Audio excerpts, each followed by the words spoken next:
G'day Twitch fam, how we doing? Hope you're all very well. I'm just going to try something here. We're mixing things up a bit. Not only are we doing the Twitch stream, but we're actually going to try and double stream. Kind of mad, right? Obviously, you guys being my fam, you get the priority, but we're going to try and stream on Twitch at the same time. TikTok. Sorry, my apologies, TikTok.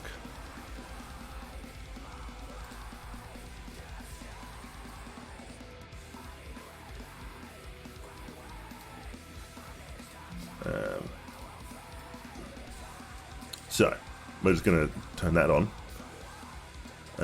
Obviously, you guys get the priority, but...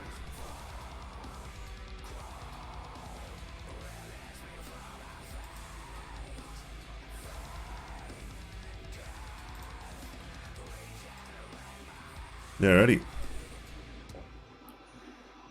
This may actually make my PC do some work. Running 2 streams at once. This could be interesting. Could be very interesting.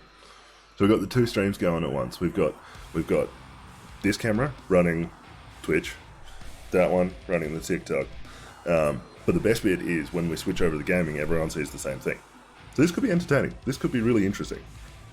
So we'll see how it goes.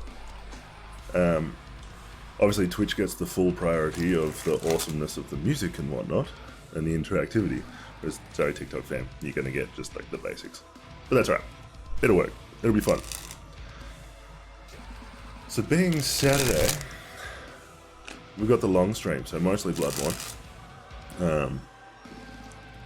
but also chatting through everything and going through all the basics. Stu's probably going to be joining us shortly. The legend himself, which will be great. So yeah, we'll see how this goes. We'll see how this goes. It could be a complete flop, or it could be amazing. So far, I'm not seeing any technical issues with what I'm doing. So we'll see how we go. We will see how we go.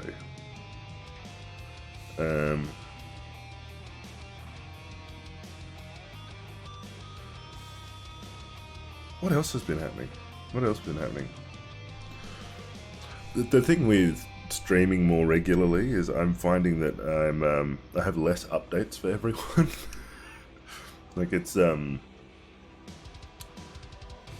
yeah, like when I was just streaming like once or twice a week, I'd be like, oh yeah, this is what's happening, this is what's new in my life. Now it's like, oh yeah, you guys saw me like yesterday. But that's alright. We'll persevere. Revisiting the magic stuff. So I've decided, and this applies more to the TikTok fam than it does the Twitch fam, that I'm going to be teaching a couple of basic magic tricks. I'm not going to be trying to reveal the big secrets of magic, and I'm not going to go into the big theory stuff of magic, because that's something for a different time, a different place. But teaching some really basic stuff that you can do to impress your friends and have a bit of fun.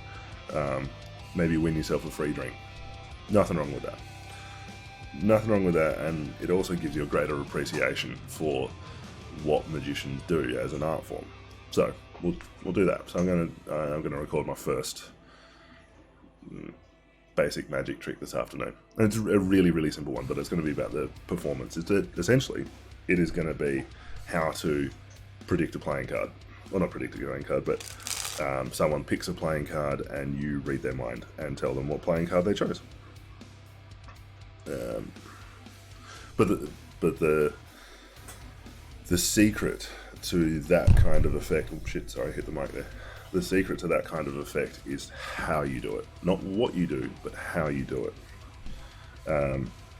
If you just blatantly come out and go 6 of hearts, they go, oh. But if you kind of build it up into something a bit grander than it actually is,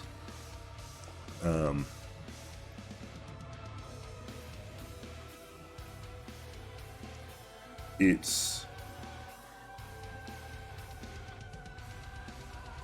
going to be way more impressive than it actually really is, to be honest.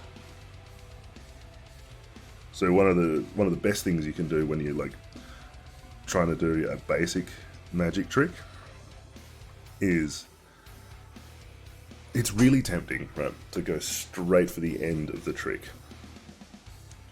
Here's the revelation, blah. But what you actually want to do is try and build it into something a bit more interesting. You want to create a story, essentially. So that's essentially how we're what I'm going to be doing. But we're all here for the Bloodborne, aren't we? Let's just jump straight into it. Let's jump straight into the fucking Bloodborne. So, do that one. Stop the tunes, because they really don't match what I'm doing.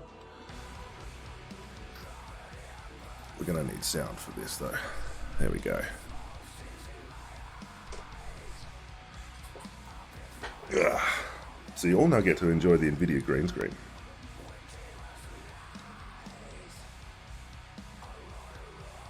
Oh yeah, I didn't turn it off properly last time. Whoops.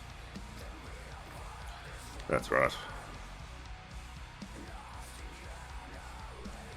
Yeah, all get to enjoy the NVIDIA green screen. So I used to have a proper green screen that sat behind me. I have since dispensed with that, and we now have just my graphics card doing all the work. I honestly thought running 2 streams at once, capture card and a green screen would test this PC a little bit more, but nothing. Fucking nothing. It's kind of impressive. Alright, let's focus on what I'm doing. Managing 2 chats is going to be entertaining, though. I'll tell you that much.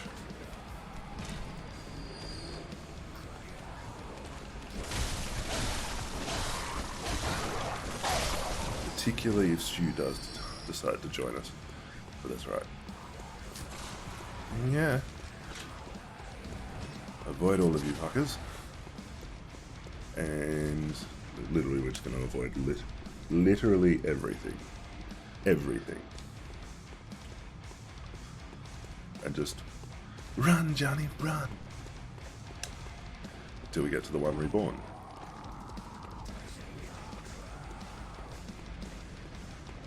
Jules, welcome in. They're just going to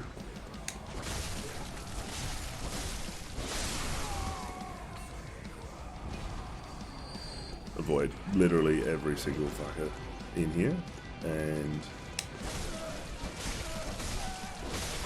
well, not every single fucker. We're going to avoid all of that shit because just no. Just no. It's going to be too difficult. Where's my bolt paper at? There it is.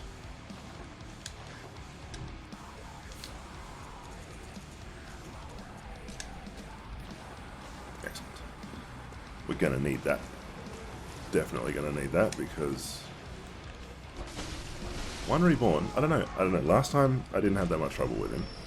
This time he has ruined my life multiple times. And I'm not okay with that.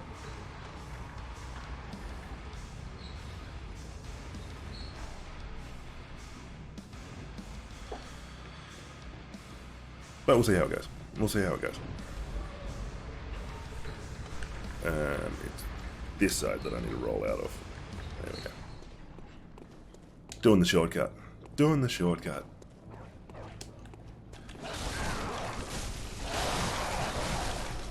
Get out of here, you fucks. Man, that nearly killed me. That's not good. The fact that I nearly died to a damn dog is not great. We'll be fine. We'll be fine. Walk it off. Walk it off.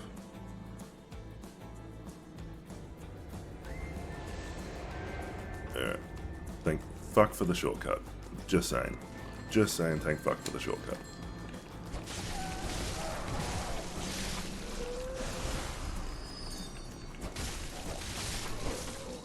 Excellent. Take that. Die, you bitch. Alrighty. Welcome in all of the new TikTok people. Thank you for coming and joining me on this wonderful Saturday morning. Hope you enjoy it. I'm not the greatest of Bloodborne players, but I do love the aesthetic of the game. So, it's one of my favourite games of all time. And feel free to chuck anything in the chat. If you like what you're seeing, give us a follow. That goes the same for the lovely people on Twitch. If you like what you're seeing, give us a follow. You guys get all the interactivity shit. So enjoy. Time to take on the boss that sounds like a member of a deathcore band. Or member of a deathcore band. Let's do this. Where the fuck did I die last time? Because I've got to get my experience back. He's on them. Cunt is on them.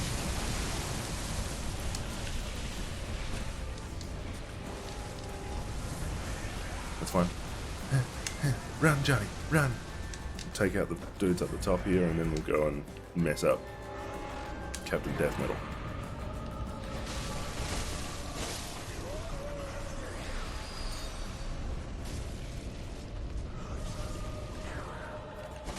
Like, he honestly sounds like the bridge section of a deathcore song, where they just kind of, like, rap, but in deathcore.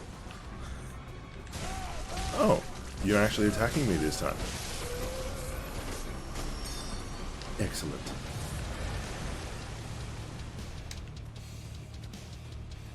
Excellent.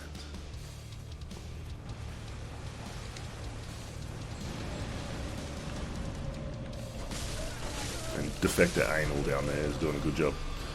Doing a great job.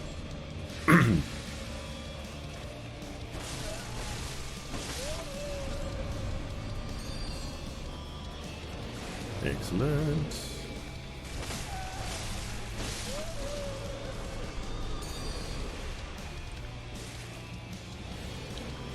Okay. Okay. Not going to be difficult at all. Let's do this. Oh, he did the whole vomit floor thing as I came out of the stairs. What an asshole. What an asshole.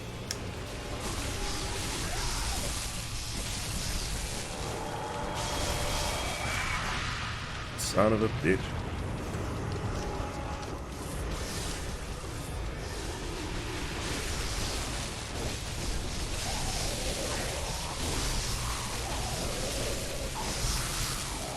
Spectre Anal's probably gonna die, given how low his health is. Yep, there he goes.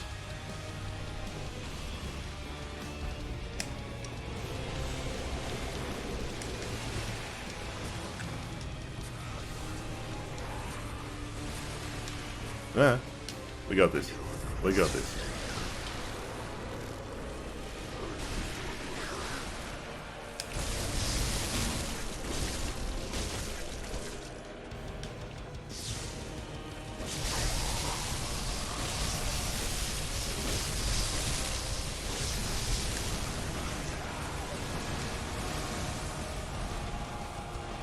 Get behind and smack the booty. It's the way to beat all of Bloodborne's bosses.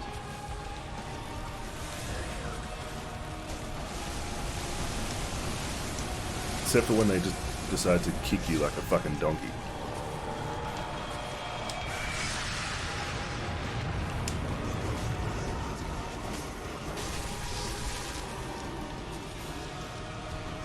What is he doing? Oh, that's right. The regurgitation of corpses.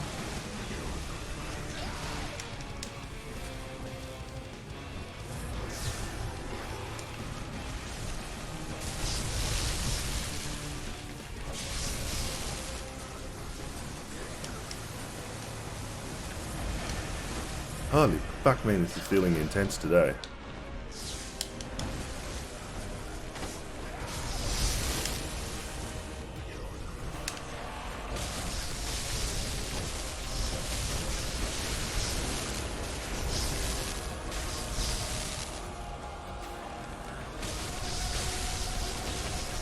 Let's go. We're almost there.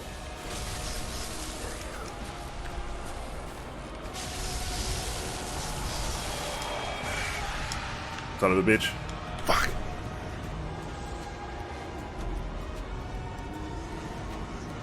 That's annoying. That's very annoying. We died, but that's okay. That's okay. That's okay. We'll do it again. We'll do it again. It's just... The thing that shits me about the one Reborn, right, is he's so far away from the lantern. Like, you have to run through all of those bastards to, like, get to him. But that's okay. We'll deal with that. I'm just going to avoid everyone and just run like a scared little girl. Oh, shot, sir.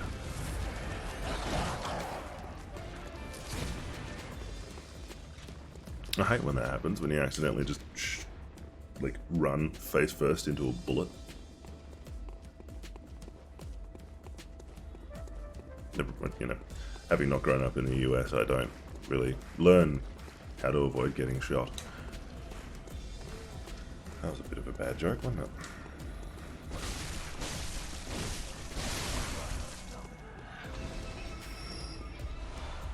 Damn it, I'm funny, alright? War jokes are kind of my thing. Jokes that may cause offense, also my thing.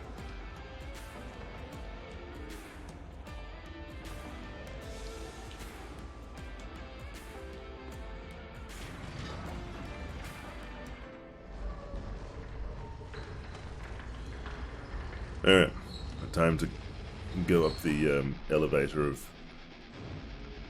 levitation. I don't know where I was going with that. That was a stupid one.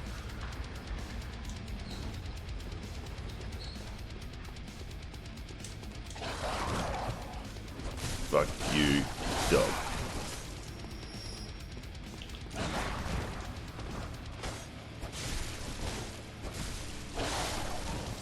There we go. Much better.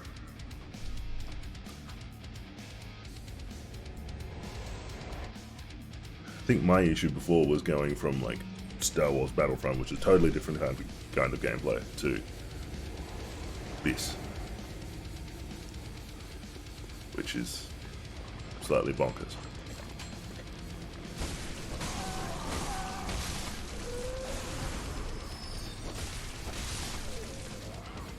That's 2 down.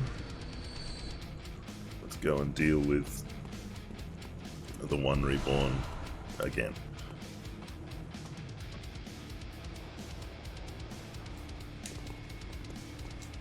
It's funny because, like, usually I struggle with Rom the vacuous spider always ends up doing me in, but this time Rom was really easy, and the one Reborn's turned out to be the difficult one. He's never normally difficult for me, so I don't know what's going on. Must be the difference in the build this time. No, we'll find out. We'll find out. See if I can defeat him this time around. Should be able to. Fuck you. Give me my blood echoes, thank you very much.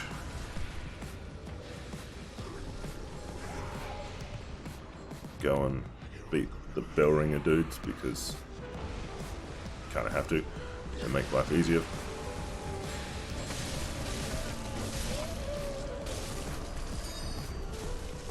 Don't beat the bell ringer dudes, they'll yeah, make life really difficult for you. Come here, you bitch.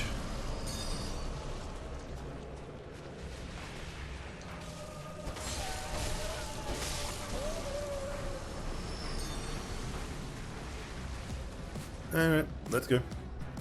That's 3 down, 3 to go. Hey, the defector's actually done some work. Excellent. I fully realise, right, that the way this game works, if you spawn help, like if you use the, if you summon someone, it makes it harder.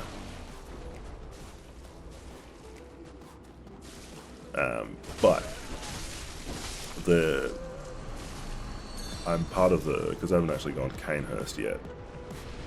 Well, I haven't fought Marta Ligarius, and so I haven't actually been able to join the Vile Bloods yet.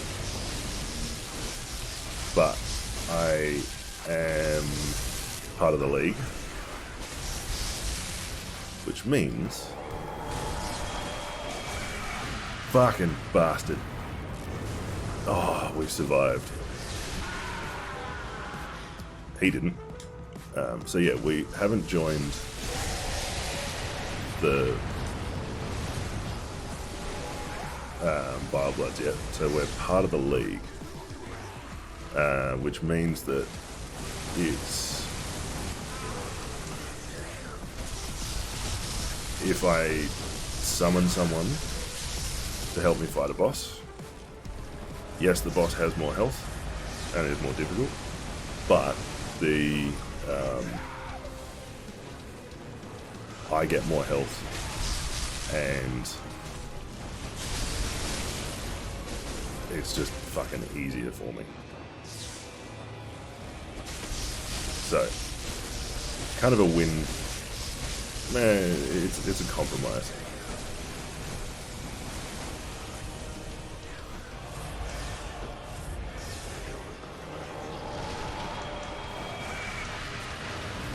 That AoE is just so annoying.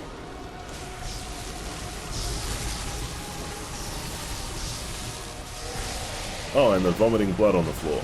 Oh, fuck. Forgot about that. Totally forgot about that one.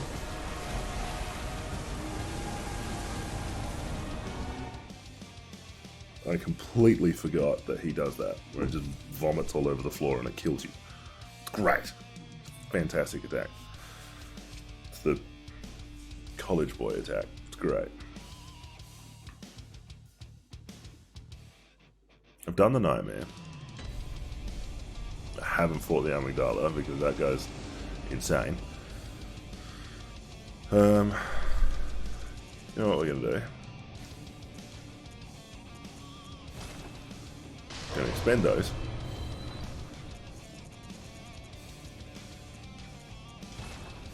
Use those.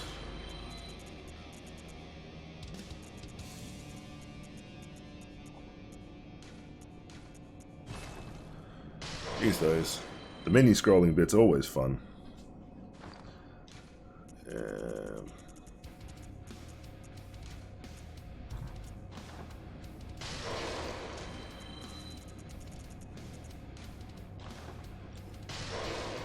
There we go.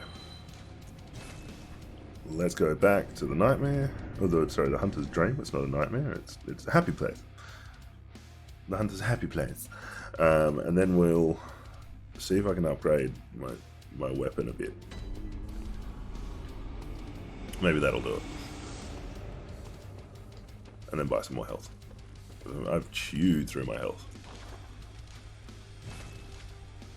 Oh, I forgot I had the Tonitrus. Let's fortify that.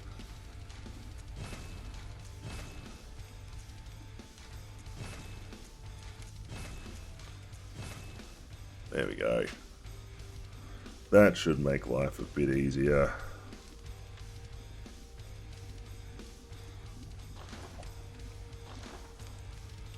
Oh, Evelyn.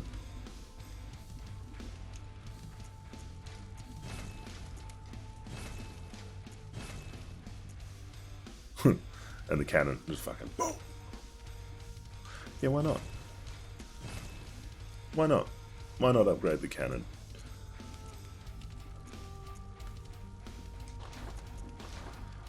Blood gems. Yes, please. Yes, please. Whoa.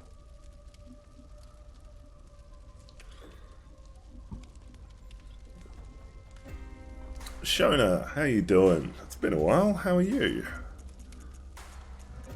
It's been a hot minute since we've had a chat.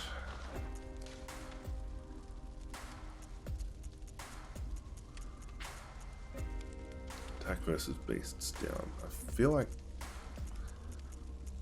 that's a compromise I'm willing to make.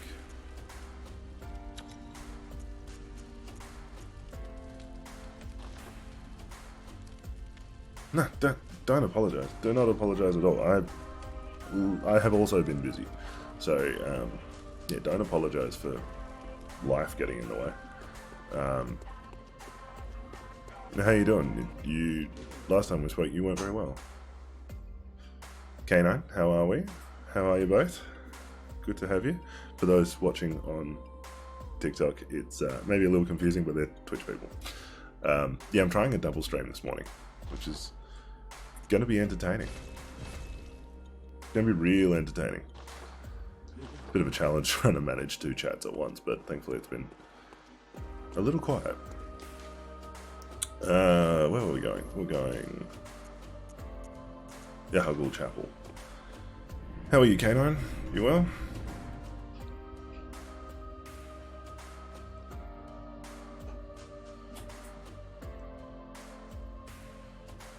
So, if Stu's not in the chat, it's really quiet, so that's okay. That's totally okay. It's just a very different vibe, hey?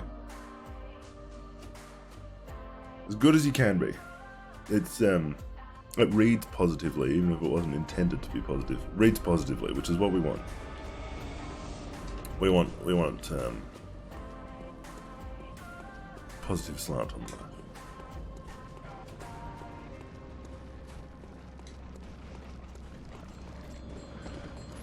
Yeah, last time we spoke I had the flu, which fucking sucked. So my voice was croaky in a different way. But that's awesome. Offered a promotion and have a new partner. That's amazing. That's exactly what you want in life. That's awesome. That's awesome. Given that when we first started chatting, when you first started following me, that things weren't as good. That's outstanding. Well done. Well done on all of that.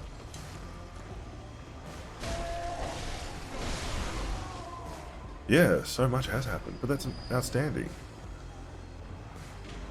And I'm proud of you for getting through all of the dark shit to get to where you were. Hey, I'm really happy about that. Where is Stu? I don't know.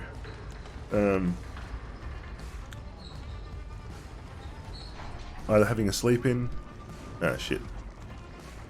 Either having a sleep in, or doing a lurk, or doing his own shit. I don't know.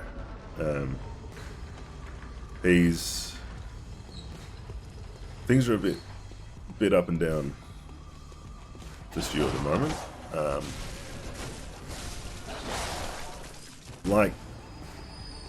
And I'm not sure how much he wants me to divulge, so I'll keep this brief. Like lots of people that have big hearts and are really funny people, like they're genuinely funny, but also lovely, lovely people. And I think you all just copped an ad, so I'll wait till the ad's over before I do that. Sorry about that. Sorry about it.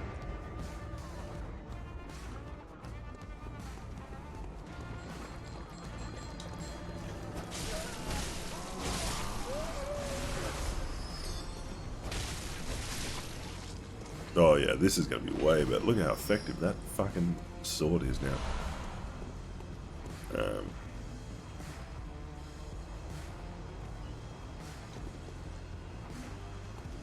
Yeah, so for like a lot of people who have really big hearts and are genuinely funny and just genuinely good humans, he has some pretty bad demons that he has to deal with.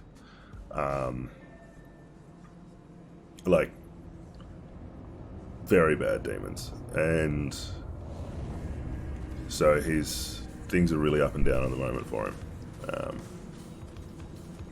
So some days he's fantastic, other days he's not great. So he's probably just having a down day.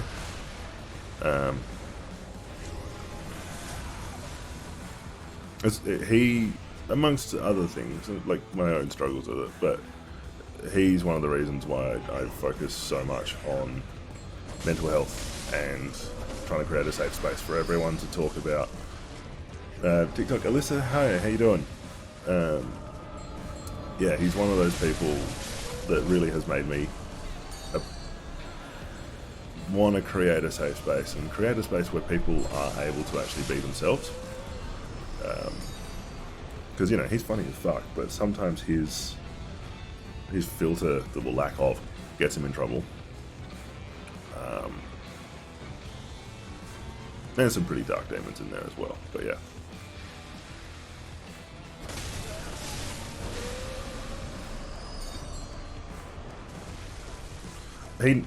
Yeah. He does. He knows that there's a lot of people that really, like, he's not.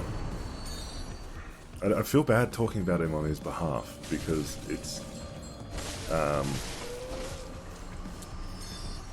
such a personal thing, like mental health, but yeah, he struggles really badly with it sometimes. So, but yeah, one of the best humans ever.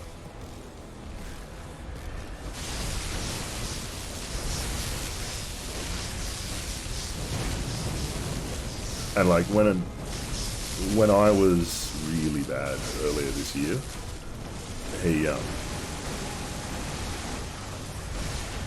he was a massive help, and just the way that he explained everything and spoke about things was really nice, because it wasn't. Men's mental health's a really hard thing, because it's so unique, it's so individual. Oh, damn it. God damn it. It's so individual. But yeah, he'll be around. He'll be around. And I'm not sure that's the reason why he's not here, by the way. Just, but it just made me think about it.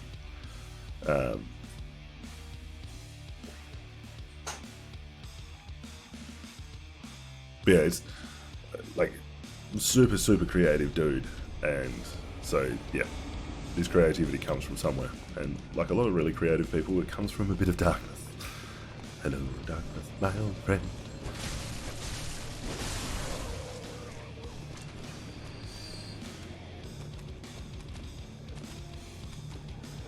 %.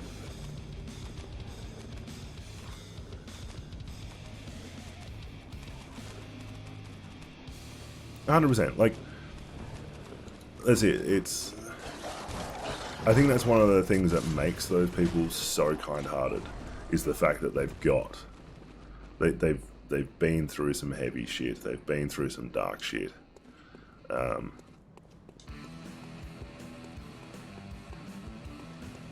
it's not even trying to. Yeah, there's a bit of that. There's a bit of that stigma of, if you talk about it, you're not a real man. But there's so much with men's mental health anyway. There's so much pressure, and let's not even get into the whole bullshit that people like Andrew Tate spout about being an alpha and blah blah blah blah blah blah blah, because that in and of itself does damage. But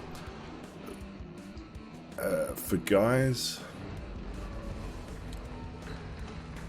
everything in life tells you have to be capable, you have to be in control, you have to be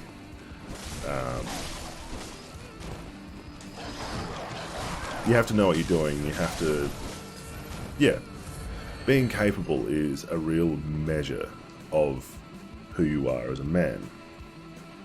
And when you go through a lot of mental health stuff, you don't feel capable. And this is, I'm not sure about this experience for every single man when it comes to this stuff, but definitely my experience. You don't feel capable. You don't feel as though you're in control, and you don't feel as though you're living up to the expectations that either you yourself put on you, or society puts on you.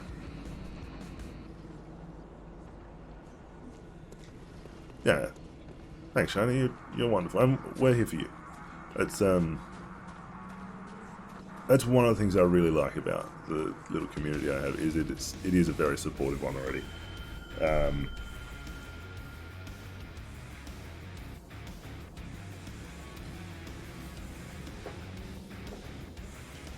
So yeah, mental health, it's a shit thing. It's a shit thing, but at least it's becoming slightly more acceptable to talk about it. And it's also a wonderful thing that some of the biggest supporters of men's mental health are women. And it's...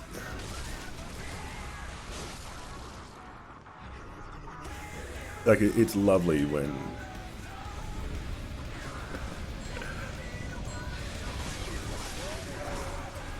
Absolutely. And it's, like, the fuck thing. We'll talk about something nicer in a sec.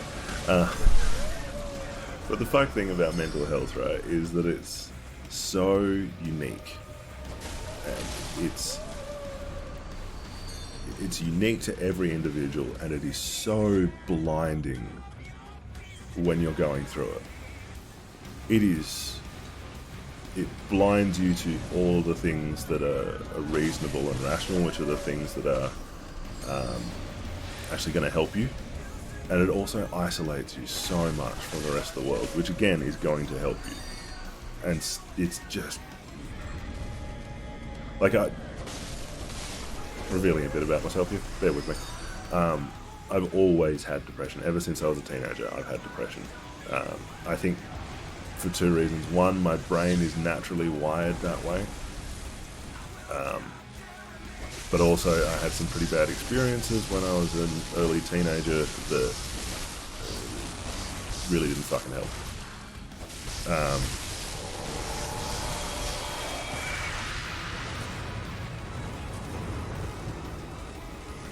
So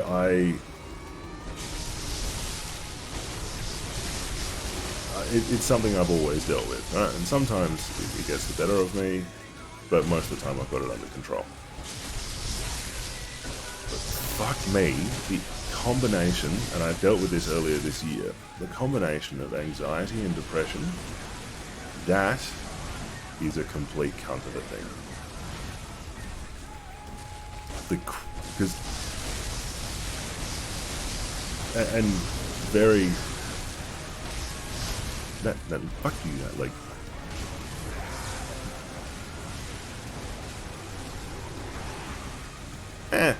It's made me who I am, honestly. There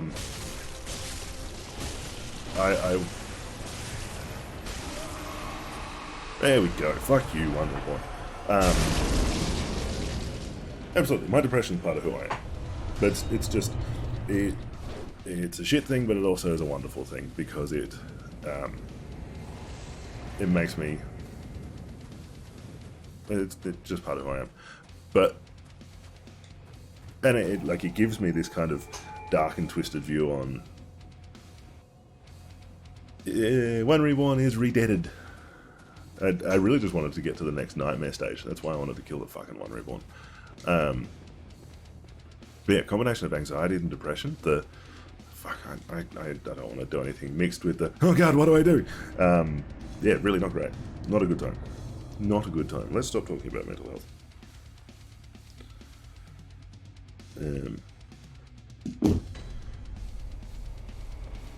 Oh, thank you for the reminder to hydrate. I appreciate that.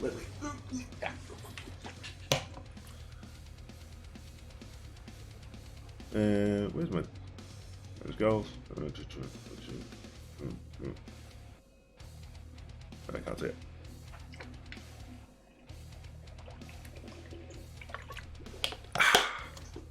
Filled with vodka. Nah, kidding. It's only...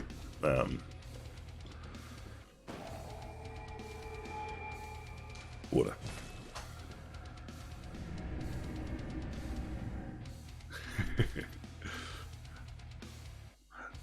That is one word, right, that really separates the different dialects and accents of English.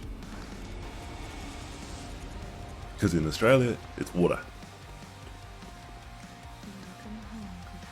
In England, it's either water or water.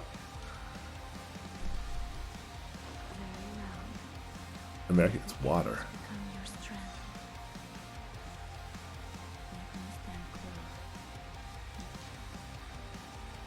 Hang on, no, I don't think I've ever tried to say just water on its own in a Northern Irish accent. Water, yeah, English, water. Water. W-O-R-T, W-O-R-D-A is the Australian spelling. Water. Irish. Water. There you go. It depends on which part of Ireland.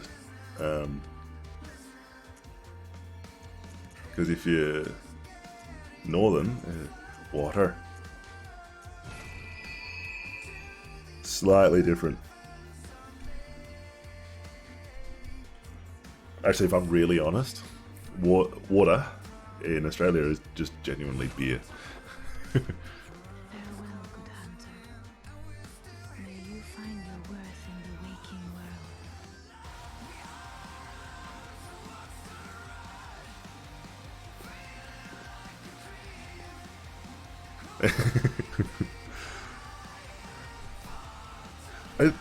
It's one thing that I love about places like the US has it a bit.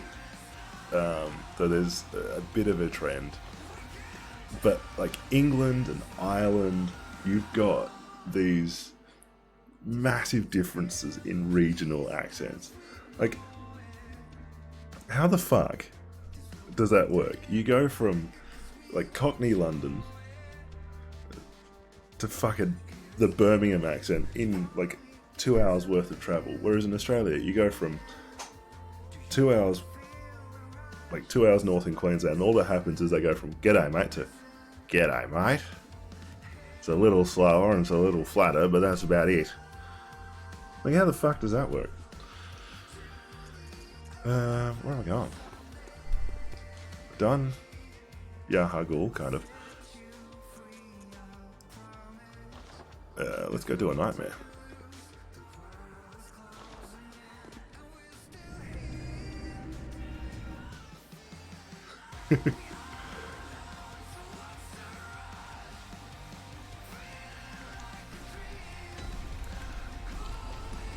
The wind. Yeah, but that's a Celtic thing. The Scots do that as well. Like, the Scottish phrase for "you're full of shit," your bum's out the windy. Your bum's out the windy. Your bum's out the window.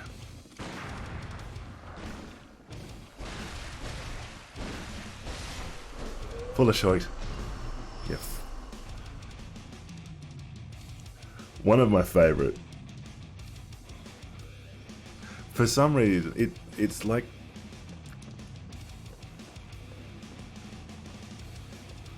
That's it. That is actually one of my favourite Irish insults of all time. Egypt. Yeah, fucking Egypt. It's... I love Egypt. And... like... the movie The Gentleman... at the end, where they're sitting around like the barbecue and they're telling Hugh Grant's character that he's actually wrong and he's fucked up, and Colin Firth just hits him with "Yeeja." Is that my money? No, it's your fucking insurance policy, Yeeja. Just, he doesn't even articulate it properly. It's just Egypt. Somehow it's so fucking insulting. I love it. But then again, that movie itself is fantastic.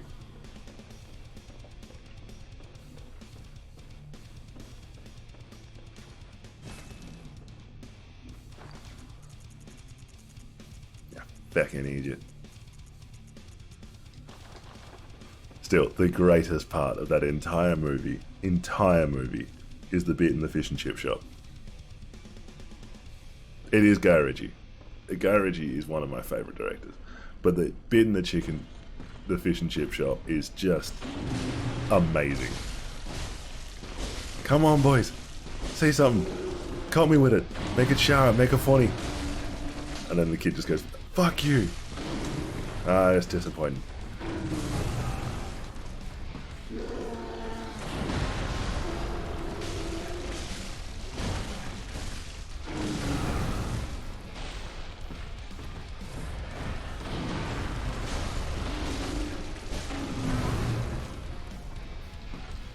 Oh god. Alright. That movie... Well, actually, no. I'll lie.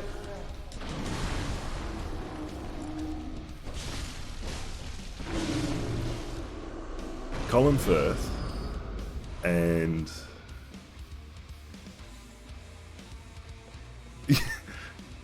Absolutely. Just the... Oh, that's disappointing. It's...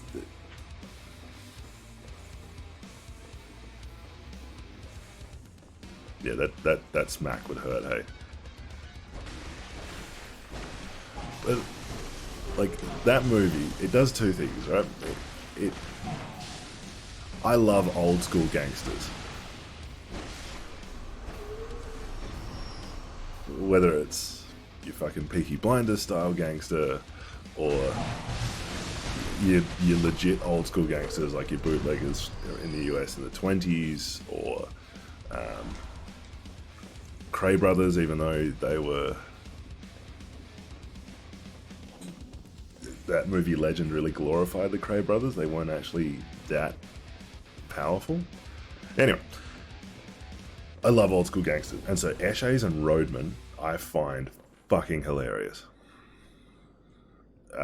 Because they're not actually hard. Oh, Lock, Stock is amazing. Snatch is also hilariously amazing. But yeah, Guy Ritchie films are the best.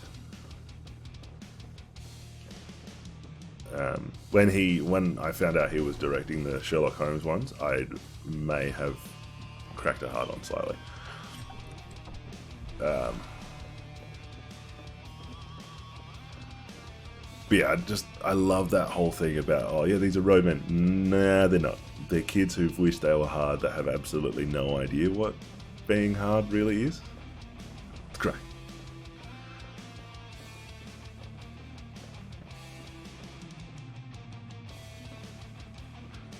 But yeah, that movie, Peaky Blinders, and a couple of other things have done wonders for my ability to make accents. Still struggle a little bit with the Birmingham accent because I end up turning it slightly South African.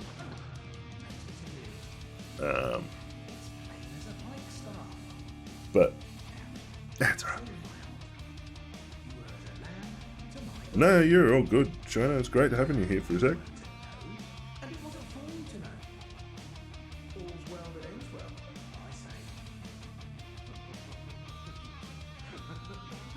You too. It's been great to read your words. I'd love to say see your face, but that's not how it works. It's been great to read your words, and I appreciate you taking the time to hang out. I really do.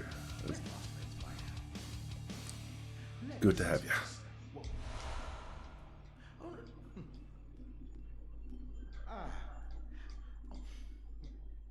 I love that Patches, this guy, the Spider-Man,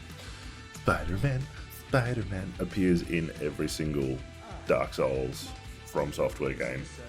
I should say From Software game because he's in everything. It's kind of cool. Right. Night, China. Sleep well. Enjoy whatever it is you do for the rest of the weekend. And we'll speak to you soon. Speak to you very soon. Alright. Let's go to the Nightmare of Menzies. Nightmare of Menzies? Wasn't he an Australian Prime Minister at one point?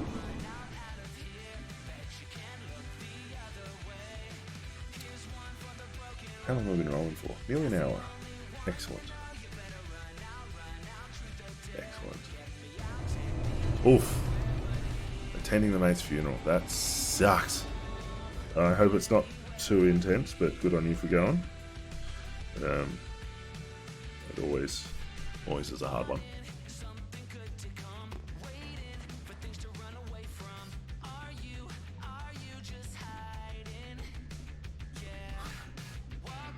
That bit is really where they are getting like shot. Ah, fuck! And he's behaving like he's dying, and he's just been shot in the neck by an air rifle.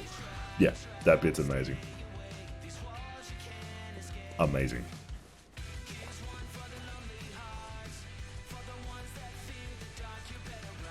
Look, you got to take the downers occasionally, but hey, our condolences for it. That's hard shit.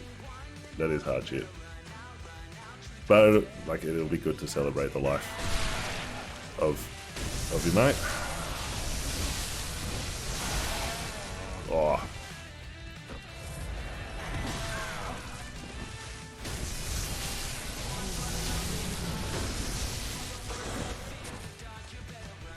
You too. Look after yourself. Bro, you may want to get that checked. That was disgusting. Disgusting.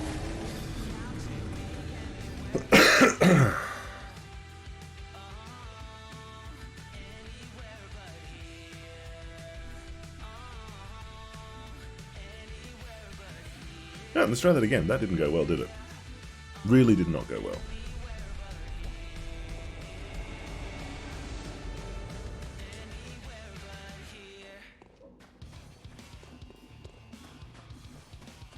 That's okay. We got this.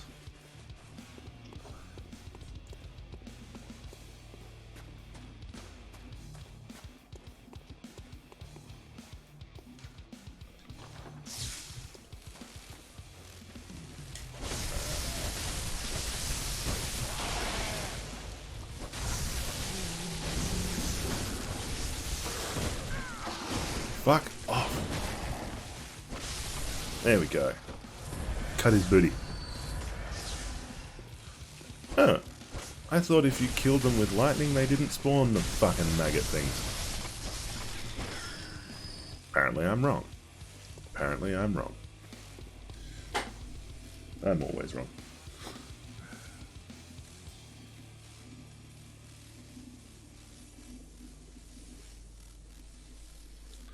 That's right. Yes, you're right. It may be fire.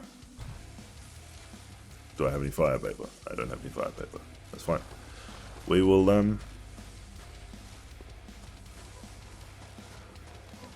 think it's also if you kill them using the,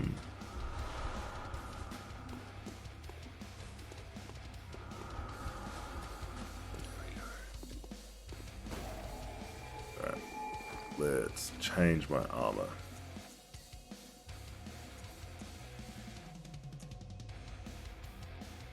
No, that's actually pretty good against Frenzy. Yeah.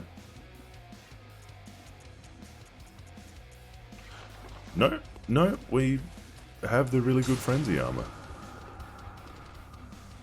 Cool. Happy accident.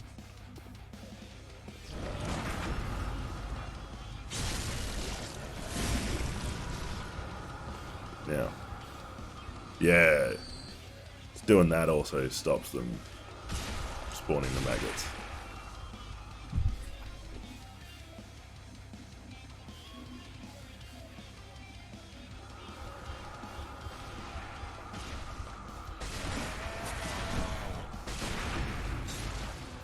I also love the fact that they put in like a fucking running between cover Call of Duty style section in a From Software game. Innovative. I like it. Very innovative.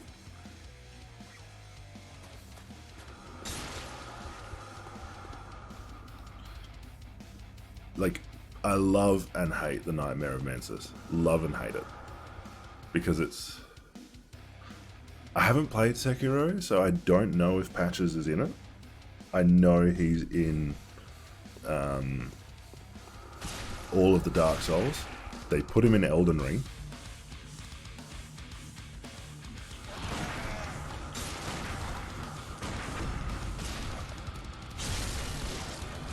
not sure if he's in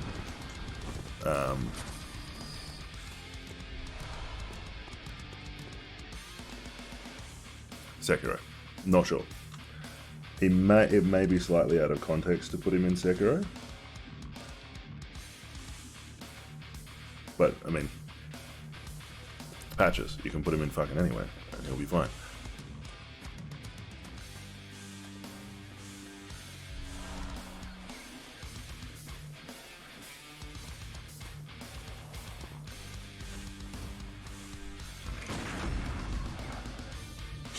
Oh yeah, that gun parry does wonders. Wait, what? He's in... He is? I did not know that. Wow. That's cool.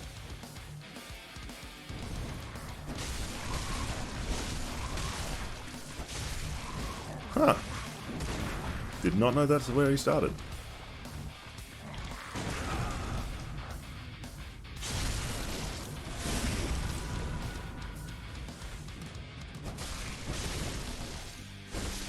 Good old From Software putting a character in that's just consistently everywhere.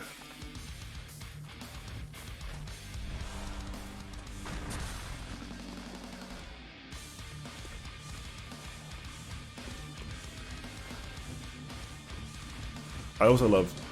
Whoa! That was very close. I also love that From Software has the same, like, visual aesthetic across pretty much everything. It's just beautiful.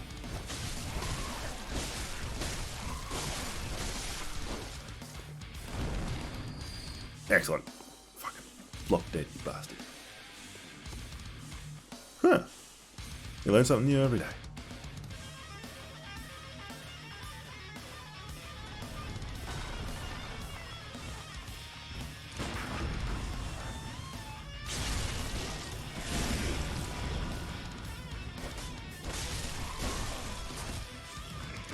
I haven't actually seen it. I seem to somehow miss every single fucking game trailer unless it's an ad on Twitch. Or an ad on TikTok.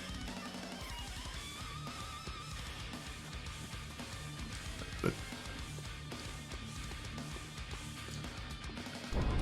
it's usually the lot of my life is I fucking miss all of the important stuff and then I find out much later that I've missed something.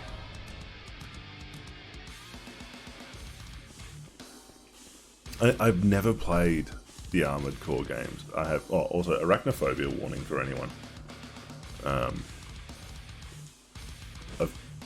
of my best friends used to play Armored Core. I think it was 2 back in the day. He loved it, but he was a huge fan of, like, the Gundam style games. He had, like, Gundam figures and all that kind of shit. I never really got into it.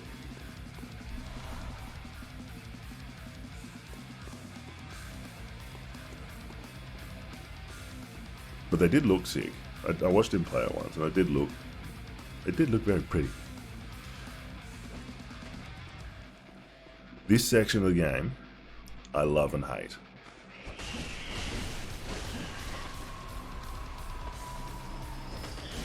It's mostly the spiders that I hate.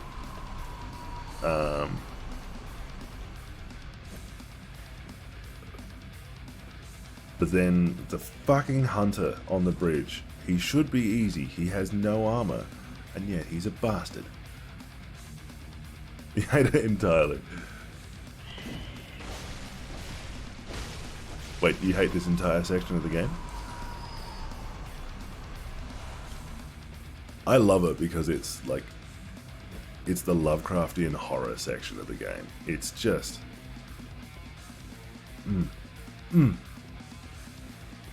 It's really where the game goes from a Victorian horror kind of thing to the full-blown Lovecraftian eldritch horror. The DLC even more so, though. Like, fucking... The fishing village is the most Lovecraftian thing I've ever seen in a game. And it makes me happy. Because I'm a massive HP Lovecraft nerd. It makes me, yeah.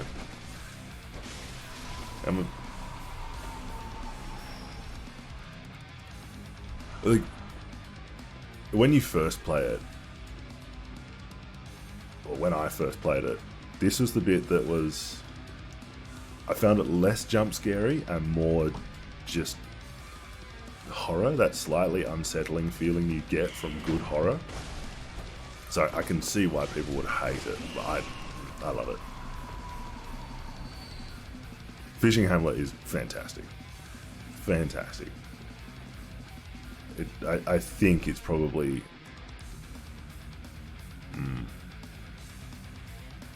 Fishing Hamlet and the Research Hall are probably my favourite. I hate the Research Hall in terms of gameplay because it's cunty. But those two sections are probably my favourite in terms of like the universe and the world and the way it's made. Alright. What's effective against the spider? Fucking Aragog. I know poison's not. I kind of want to kill it, and I kind of don't. Let's kill it.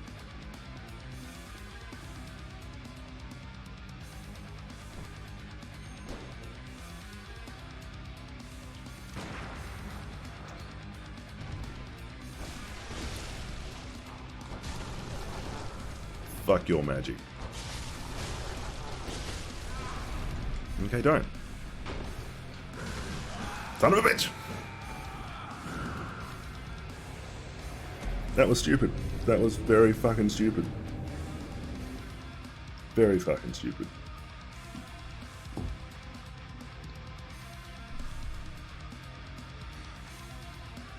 Very fucking stupid. That's right, we'll try it again. We will try it again.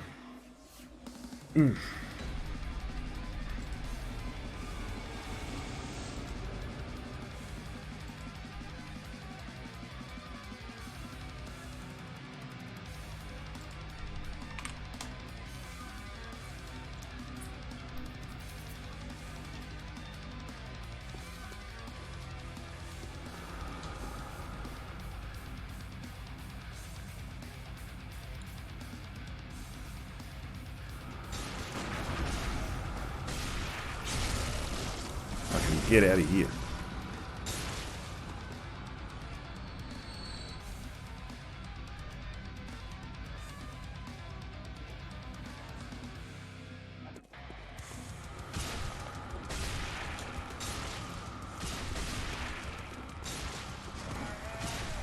The other thing that's really smart about putting a frenzy in this whole location is it really makes you question running, like just doing what I just did, running through the whole thing. Because if you don't time it right, or if you don't have good armor, you'll get overwhelmed. Alright. Ah, fuck, Aragog's got my bloody nose. Bastard. It's fine. It's totally fine. Can do this. Come here, you bitch.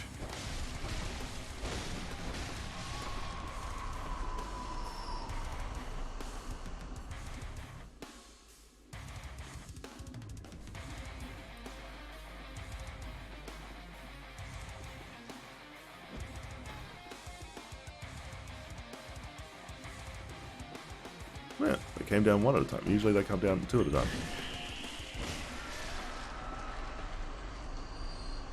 Excellent.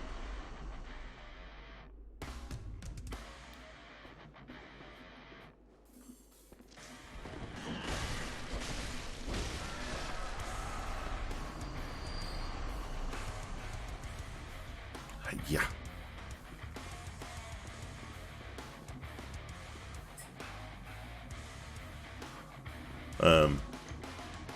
Kanan, I'm assuming you've done this entire section, so you've met the spiders that are like patches. They've got like human heads and little hats. They're annoying. They're annoying.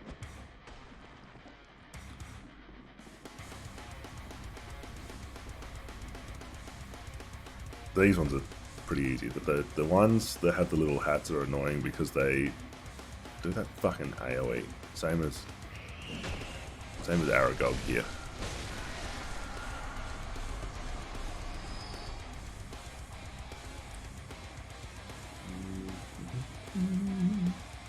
Next one. Thank you and goodbye.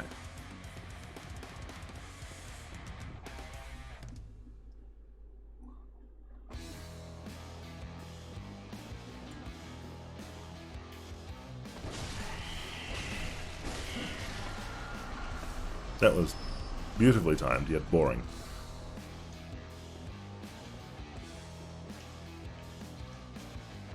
Oop, donk. I feel like it'd be like a teenager just throwing rocks at shit and seeing what happens.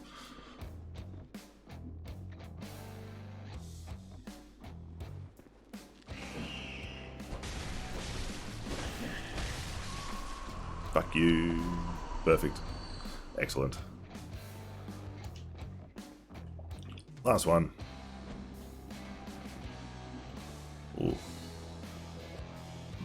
I don't think the mic picked that one up, but that was a hell...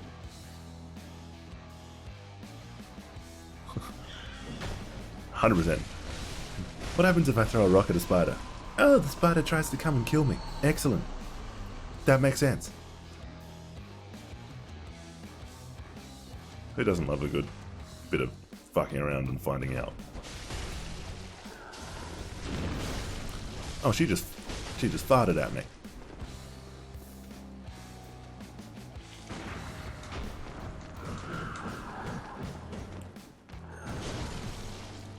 Pretty sure you can't stun the spider. There we go. Fuck you, Aragog. Fuck you. Hagrid should have looked after you better.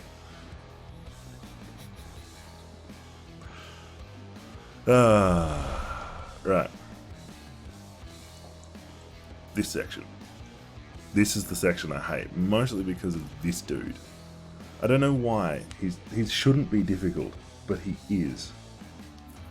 He just is. Sorry, bear with me for a moment.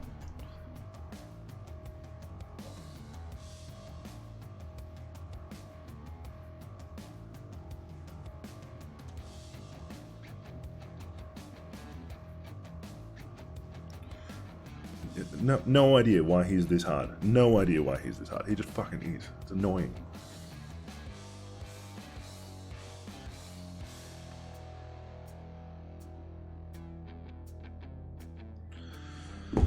So,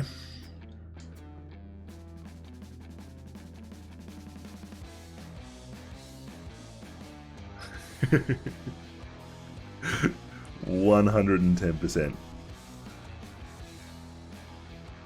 It's just like that running at each other with holding exercise balls thing is a really, really good example of what happens when you fuck around and find out with physics.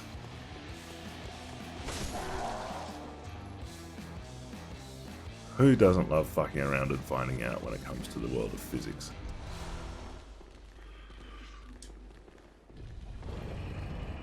There we go. We survived.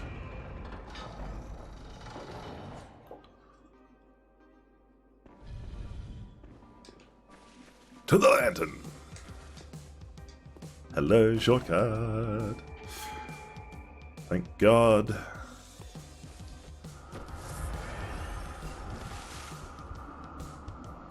Sweet! For some reason it's triggering him to walk across the bridge and get fucked up by... That's cool, I'll take the free blood echoes.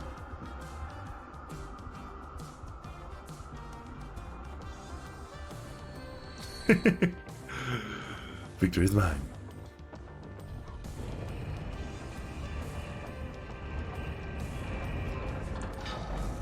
It doesn't love some free blood echoes. Alright. Next section.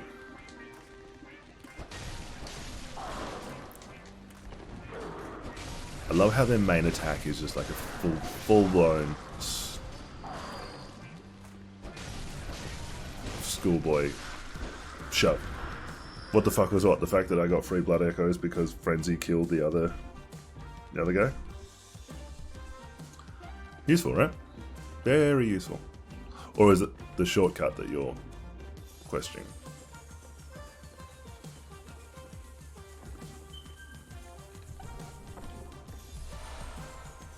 Because that's just the brain with eyes. Love the brain with eyes. Some creepy ass shit, which is good.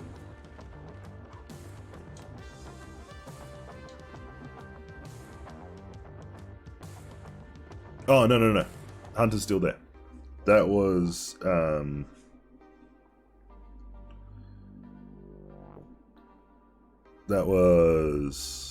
fuck, one of those beast things.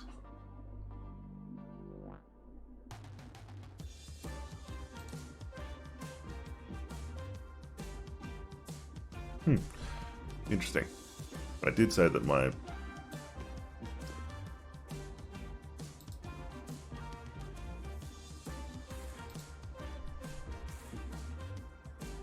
Alright. Just gonna subtly walk up behind him and violate him with the sword.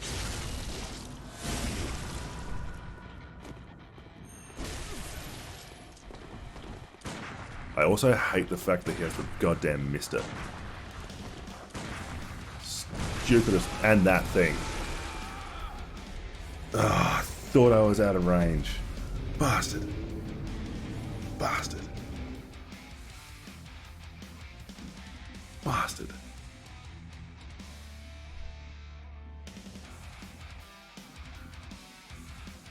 No, sorry.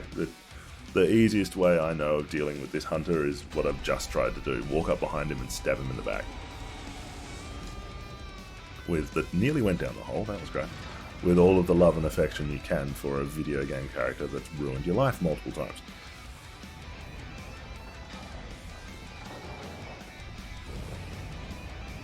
That was a great save. That was like a clutch goose step from the world of rugby league. Oh yeah.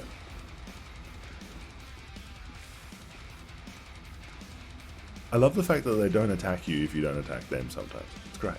Sometimes they're just like, what's up, bro? How you doing? Do you have my blood echoes?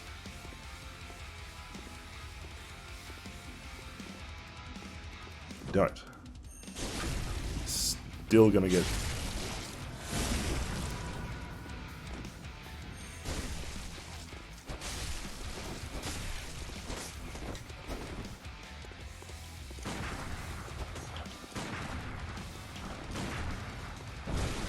Haha!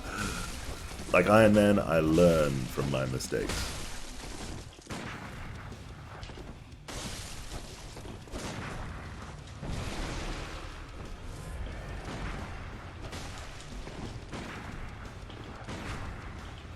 I'm just gonna shoot him to death, I reckon. There we go. Take that, you bitch! Sedatives. Fantastic. The thing that helps with frenzy. That's actually, no, I take that back. That's kind of useful. He has my blood echoes. Excuse me, I'm sorry, sir. You have something of mine. You're about to die. Thank you very much.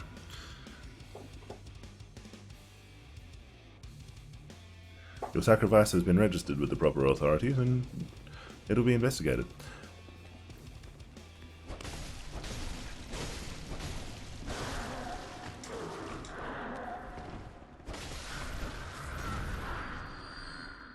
Excellent.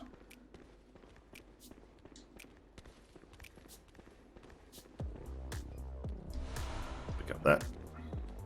Never used the beast, like, side of things. I've always steered clear of beasthood. So,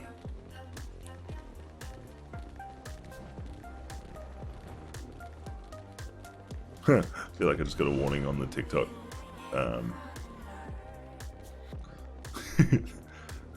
It was a pretty good shoulder check. I'll admire that. Okay, gentlemen, you're holding up the path. Excellent, thank you. Other boy, thank you very much. Appreciate it. I think I just copped a warning on my TikTok. This content's not appropriate for children. No shit, Sherlock. I'm offensive. Okay, now they're attacking me. But I don't want them to attack me whilst the big ones are around. So, how did I miss that as well? Let's clear some of them out.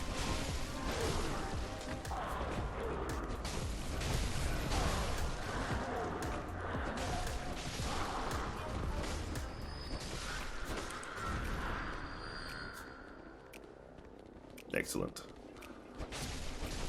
Clear out a few more of them.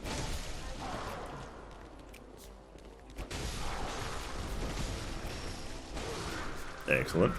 Just because if they do decide to attack you when you're fighting Old Love, it makes your life quite annoyingly difficult. Because they do that kind of shit.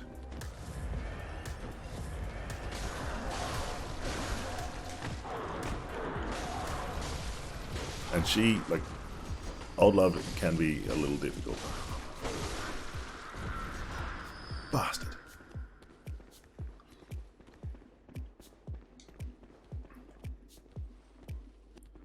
Alright. Come here.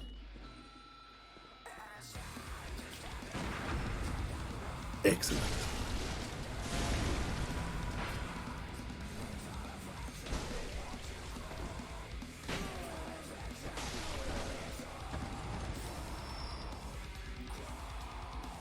Right? It's very, very much a From Software theme to have the one little enemy that stun locks you, and then the big one decides to take you to town. And these little guys are a pretty bad example of it, but there's also one that's worse. And they're right there. The ones with the arrows.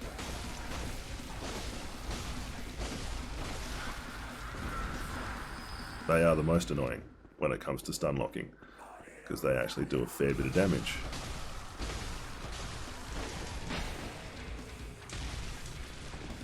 And they hit you with rapid poison as well, which is really annoying, particularly when that happens. God damn it. Small amount of anger right now. Just a small titch. Snitching. Throw his coffee mug. Oh, well, shit. Nearly dropped the controller. Nearly dropped it.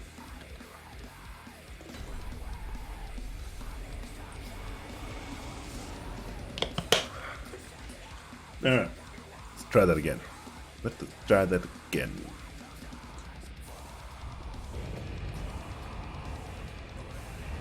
Right. We can run through a lot of that.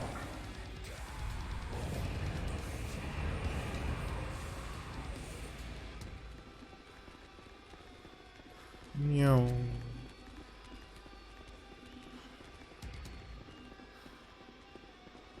I'm pretty sure she'll take a swing. Yep. But that's fine.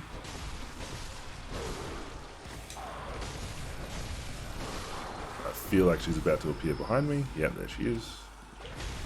Ah, you cow. Come on.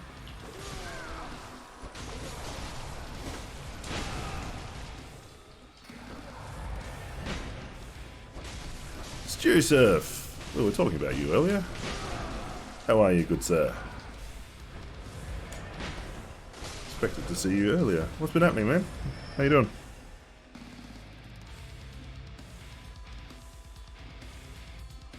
That proved more difficult than I thought.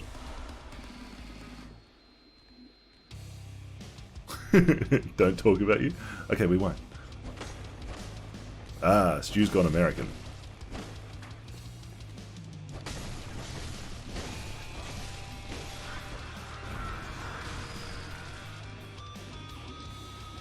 Right. There you go. Oh, God. I was not paying attention. Stu's been gifted a sub by Canine. Thank you so much for the gifted. It's very generous of you. Oh, Stu spelled that in the 90s spelling, where everything was an A. Hunky. Good old 90s spelling. Alright, this little fuck knuckles got my stuff.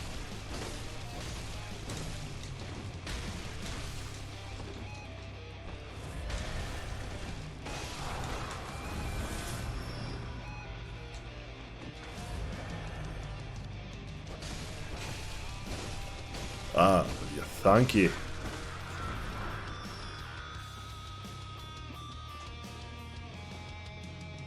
Yeah, that makes sense. Whoa, I don't want to go off there.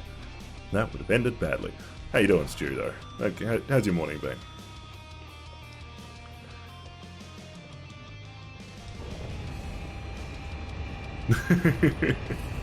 The winged body coat. The most feared thing known to mankind. No, not really. No, you haven't done the winged body coat for a while. I've missed it. I have missed it.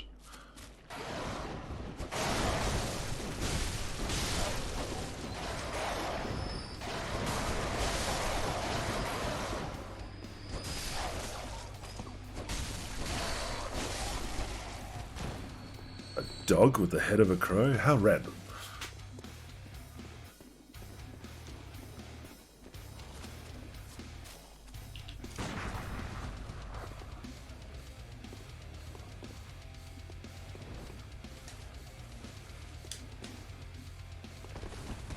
Oh god. We nearly fell off the edge.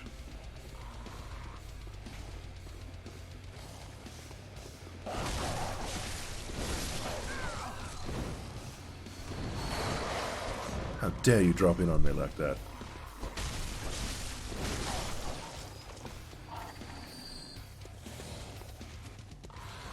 I don't know. Never having had to buy weed in large amounts. I don't know. I don't know why it's so difficult. Surely it shouldn't be difficult. It's fairly...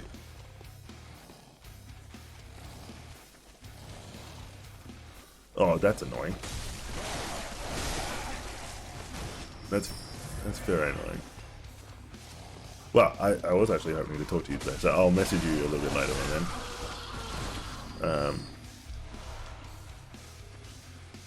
For content ideas. For the creation of the contents.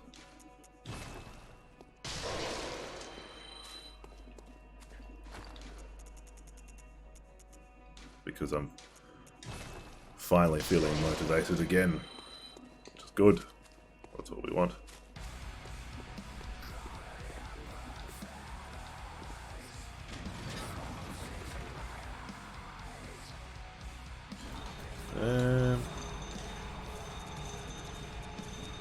More of these.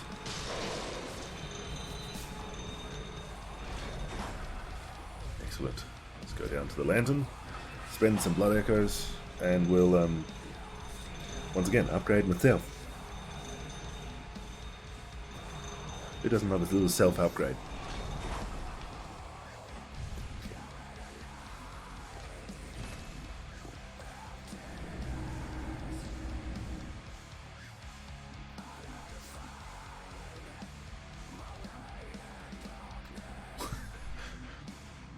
Yeah, that would be difficult. That would be very difficult to try and get into an organic conversation about all organic things. Wake up.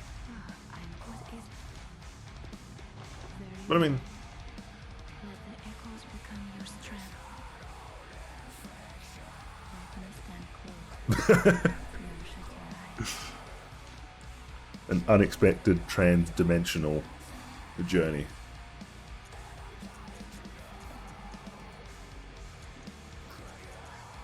That would be funny. Casually chilling on Sunday afternoon, and all of a sudden you face to face with God going, excellent, why do you have 6 heads? Is my first question. Second question, how the fuck am I here with God? I don't even believe in you.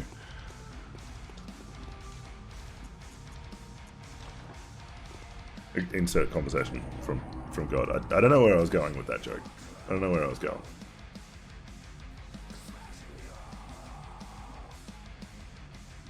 Oh, wow. Okay, yeah, that would have gone from 0 to, well, 500 really quickly. Really fucking quickly.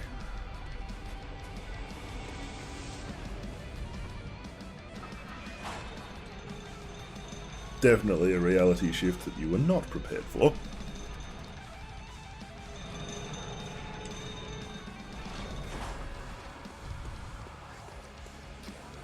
Open the door, hanger. Ah, the screaming baby that really confuses me because there's also a screaming baby in the... Ah, that's what those things are.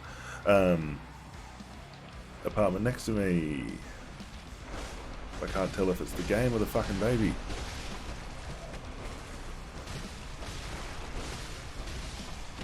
Time for the most annoying boss in the game. Cunty McCuntface.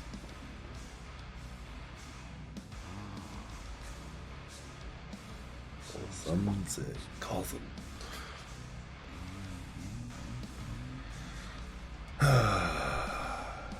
I hate this guy so much. I hate this guy so much. It's just, he is the epitome of being a douchebag. Can catch us. No one can stop us now. But also very, very Lovecraftian. I think he's actually based on the character of Randolph Carter. From the Dream Quest of Unknown, whatever it is. But I hate him. I hate him so much. I hate him with the passion of hating him. I can't go out that way yet. That makes sense.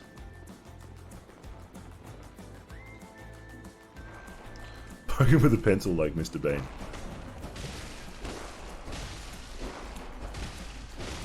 She once did for the vacuous Rome.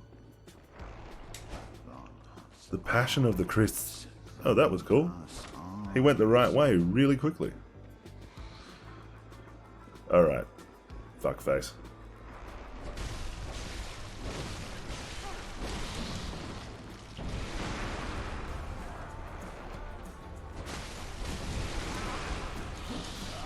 Son of a bitch. Son of a bitch. So annoying.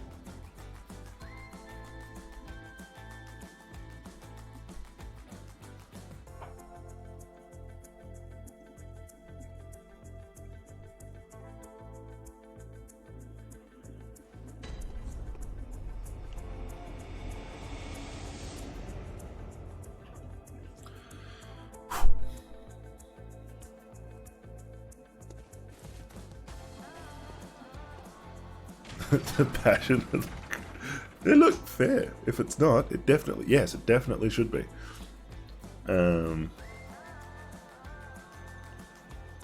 Let's get Mel Gibson on it. He probably wouldn't be down for directing that one, but... Why not? Could be funny.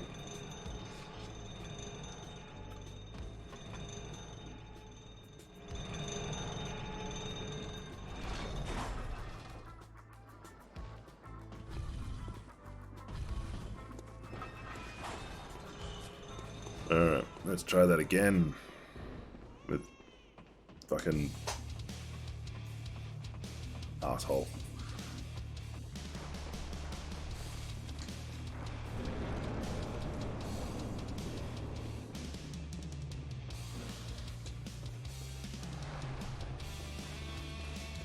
Acid of the juice.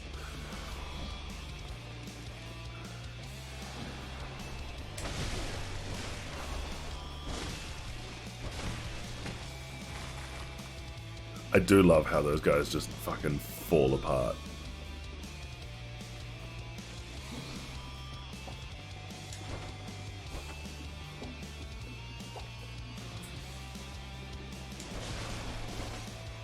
I don't know what the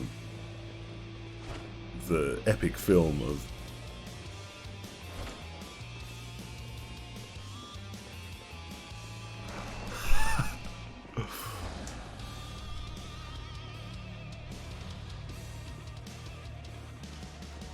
that sounds amazing.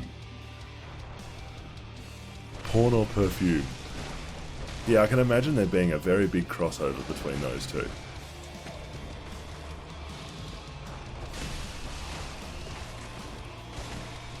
With, like, some of the names for colognes and makeups can be a little questionable sometimes. And so, yeah, I can see that being really quite fun and quite entertaining, and some of the names being hilarious.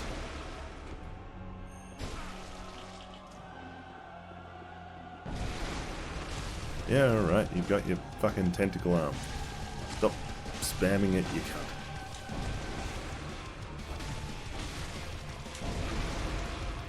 Oh god. Oh god. Oh, that was so close.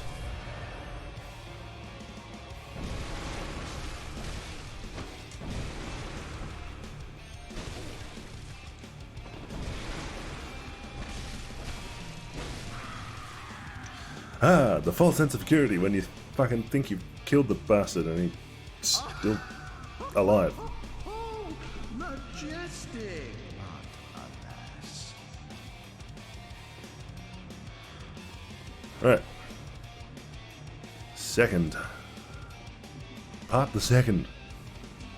To vanquish this bastard.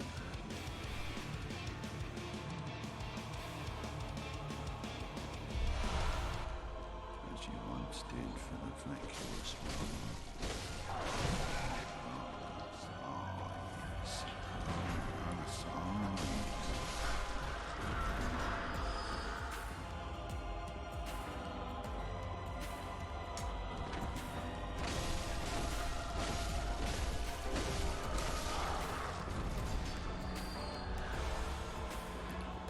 Alright, we'll beat him and then we'll go and get the... unlock the special door. Once we've beaten him. That's what we'll do. This section always sounds like a bloody Cradle of Filth soundtrack as well. I love it.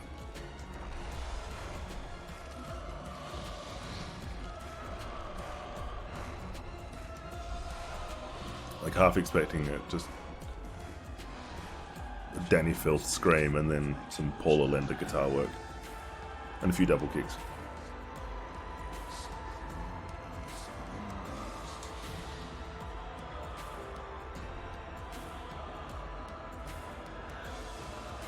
Run into your mirror, you fucking weird cunt.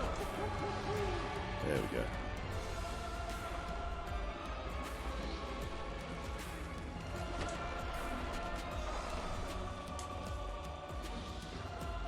Did he go out this one? He did. Haha. Bang. Bang. We'll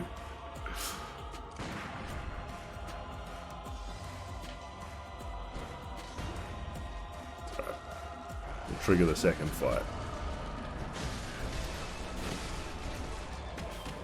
But he's never done it for me, but apparently sometimes he will just like run into different mirrors and not actually trigger like that section, running into that room and actually triggering the second phase of the fight.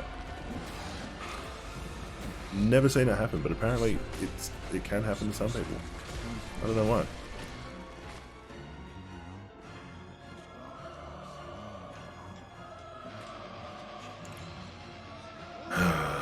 No one cares, you fucking weirdo.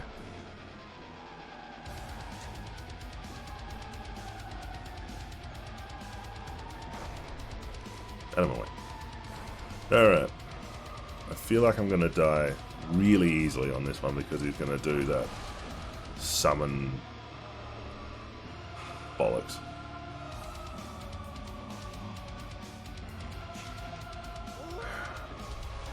Thank you, actually.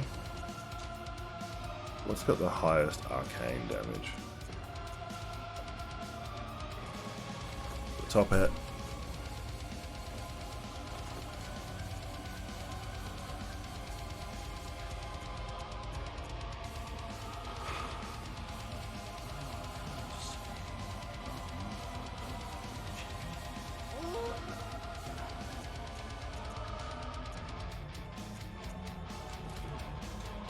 Oh, we'll go for continuity.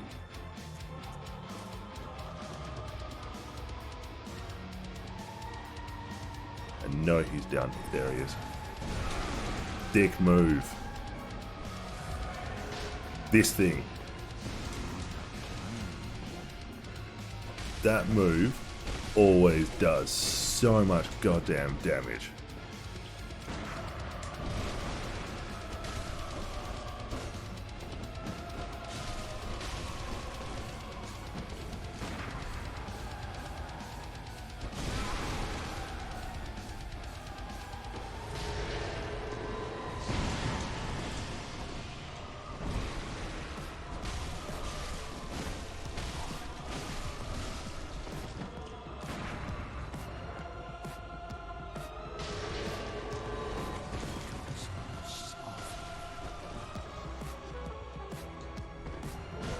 He just went to heal. Prick.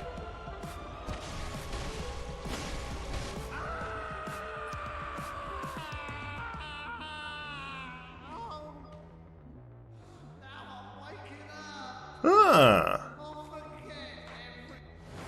Thanks for the tip. I really appreciate that. Actually didn't need, normally it takes me about 3 or 4 goes to actually do that, but apparently the side dodging was working. Thank you though, tip, very useful.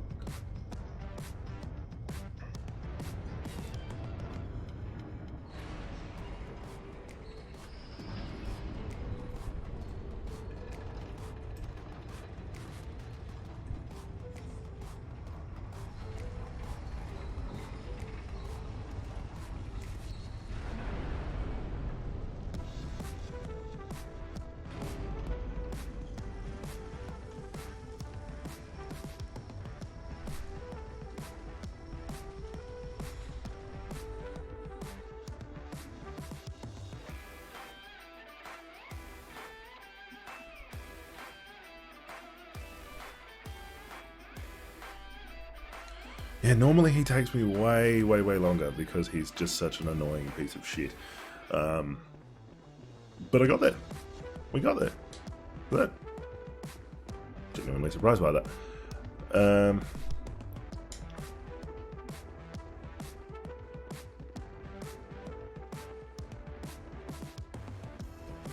Genuinely surprised by that. The bridge, light the lantern, and then we'll go down and unlock the secret-ish area. It's not really that secret. Yeah, got some cold blood. Excellent.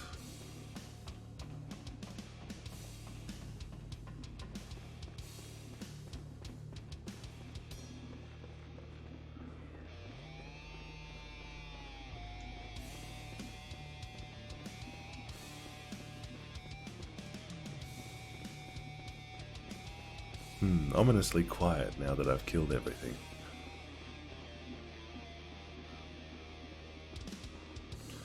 Come back here, come back here.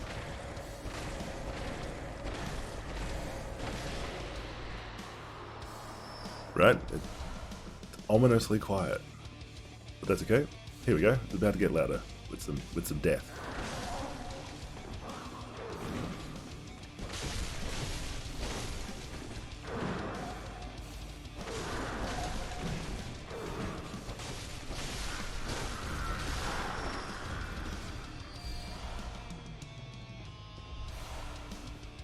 Who doesn't like a bit of spicy death?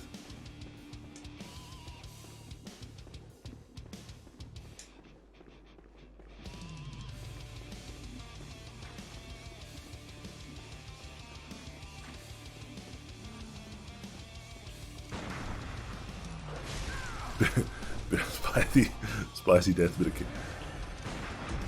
that carry night or carry the morning after, like the morning after carry night? Depends on what kind of carry you have, I guess.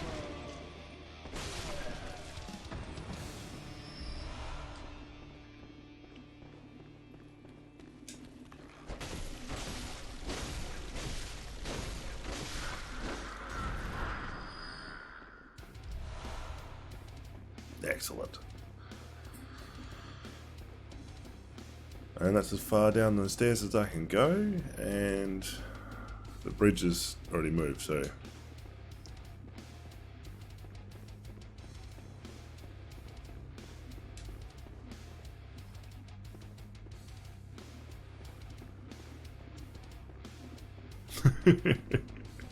so good curry. Good curry then. As opposed to just butter chicken. Do love me a spicy curry. Good old vindaloo. Or madras is always good.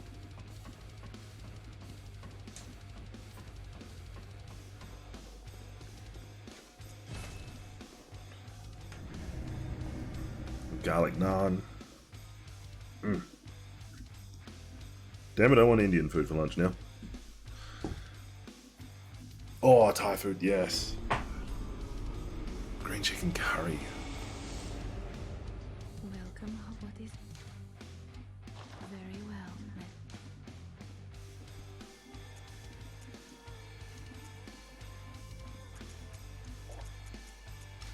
Alright, there's your first soft cap hit.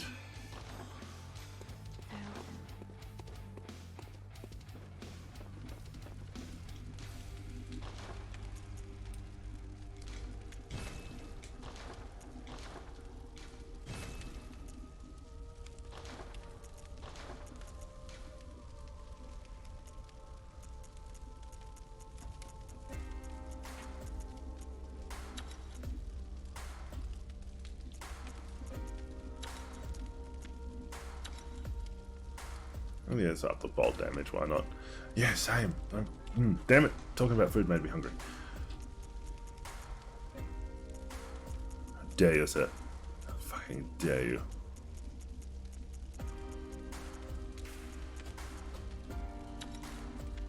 Oh yeah. Powerful, powerful weapon. Hunter's pistol, up.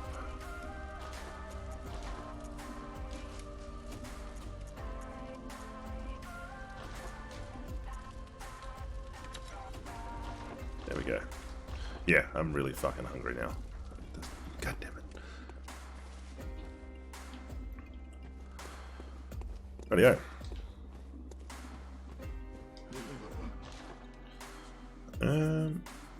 What do I want?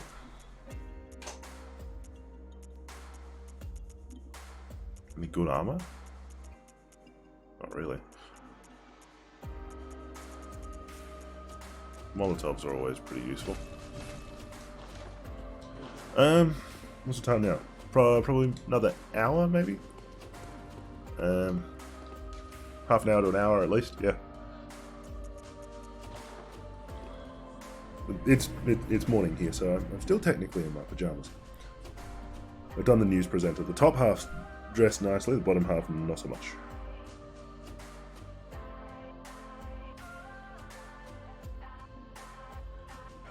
Good old news presenter.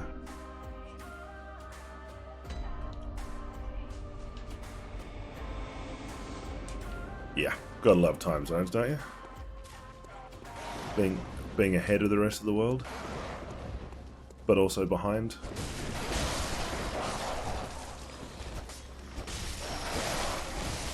Because the joy of being in Australia, right, is you, in terms of time zone. Right now it's 11:45 in the morning. The joy of Australia is you're ahead of the world in terms of time, but then because the whole world is behind you, you don't actually find out the news of the rest of the world until the next day. Shit. Missed that completely. Oh, hit the ground with a oomph though. That was embarrassing. That was very embarrassing. Gotta love it.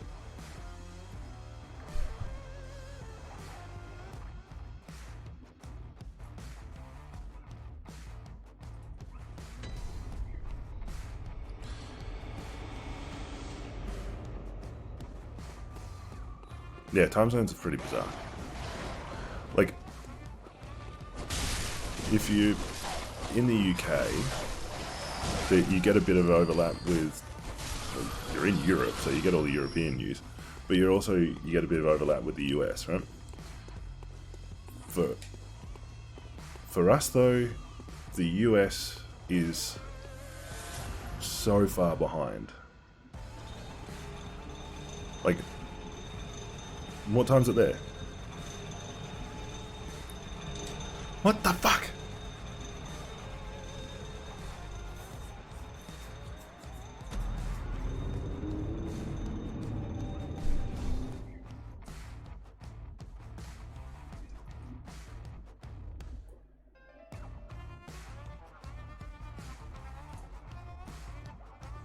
Shit, that's pretty late.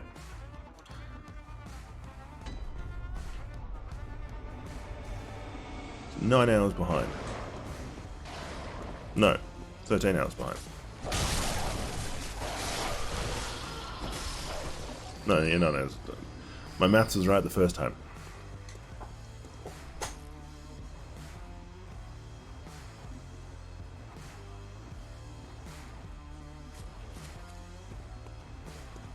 Yeah, time zones are weird.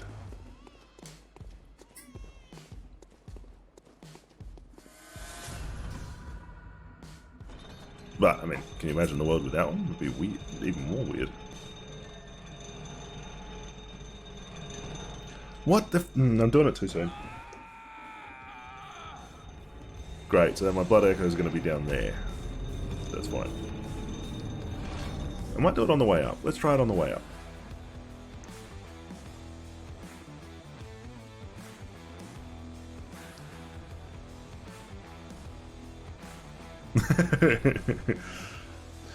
You mean it's not flat? No, let's not get me started on flat earthers.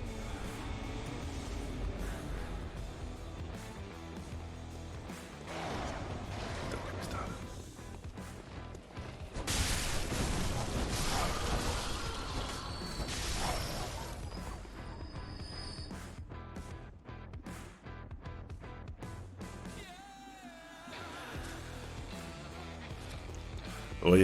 We have. And we can still dive further because those people are fucking idiots. No, that's not fair. Misguided. People are misguided. They're not idiots, they're just misguided. Into being idiots. Damn it, no. You're better than this, Tom. Come on.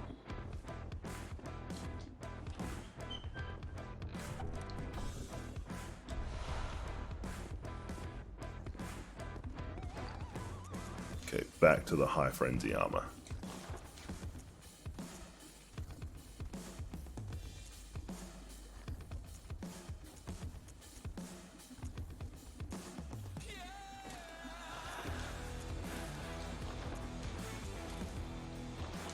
This section sucks. I hate it. With a passion.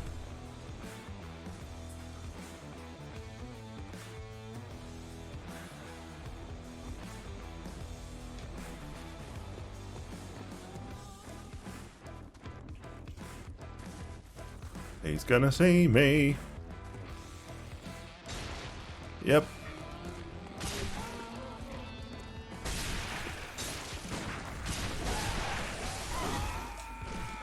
Jesus. I thought Frenzy was only meant to take off 80% of your health, not the whole fucking thing. God damn it. That's really annoying.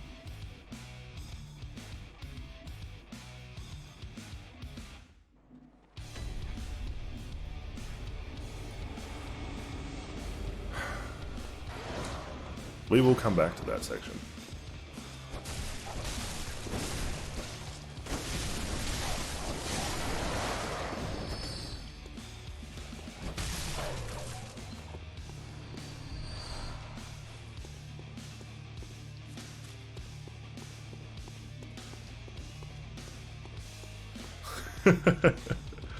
I do love.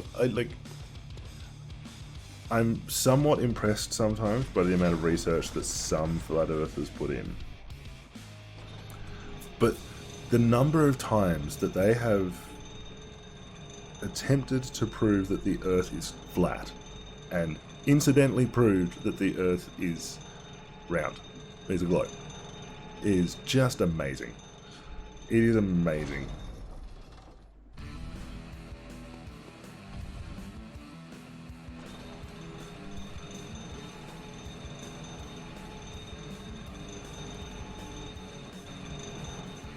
But yet they continue with it. And I feel genuinely sorry for them.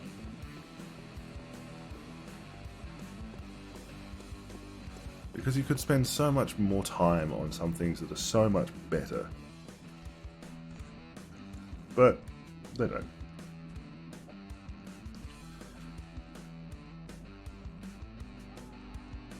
And here's my question. Why does it matter so much?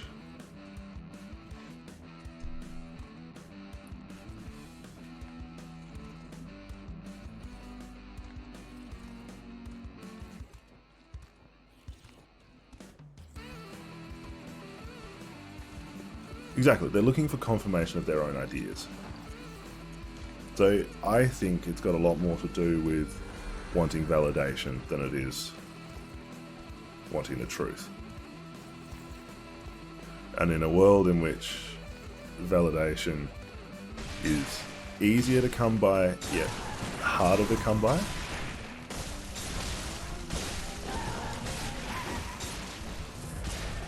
I'm convinced that... What the hell? I'm convinced that flat earthers are just about getting validation. But hey, if it makes them happy, who are we to judge? Oh wait, rational human being. Stop it, Tom.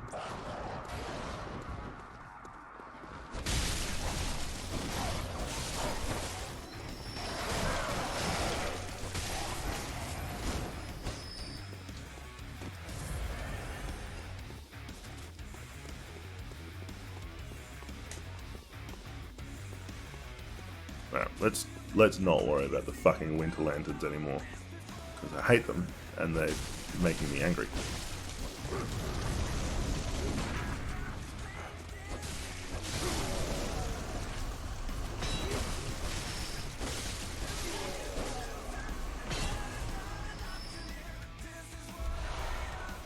And that's...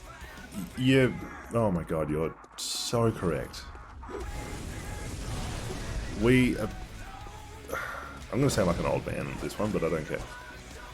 We appear to have lost, in current society, the art of the argument. I'm not talking screaming matches. I'm talking about well-reasoned discussion between two people who have opposing viewpoints and actually having a conversation in which you present, absolutely, debate. Having a conversation in which you present your ideas, your viewpoint, and your supporting evidence for your viewpoint, and listen to the other person, and then evaluate your own viewpoint based on the evidence that you have and the evidence the other person has presented. It's a dead art. It's a,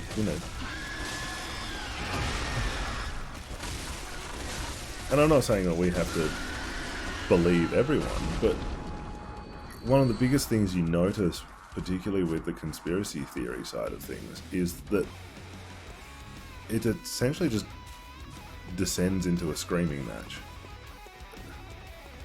And it's about shouting the other person down, not about actually discussing the pros and cons of your own argument, the pros and cons of their argument, and then finding out, okay, your argument actually has a better internal consistency than mine does. Maybe I need to reevaluate my own thoughts. But no. No.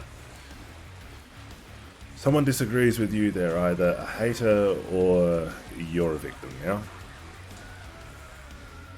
And yes, I sound like an old man when I say that. But it shits me. It really does. It shits me because it completely destroys the art of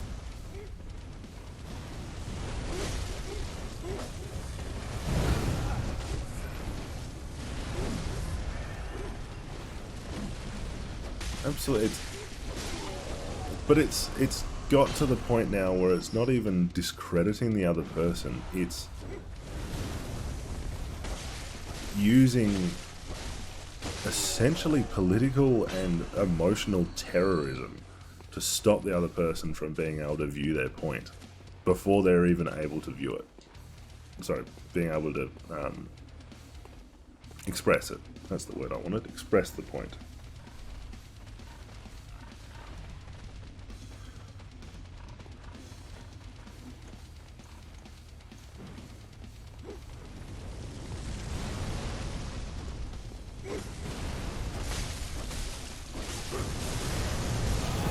So, yeah, you're not allowed to... If you disagree with someone, you're attacking them. And you're condemning them. You're demonizing them.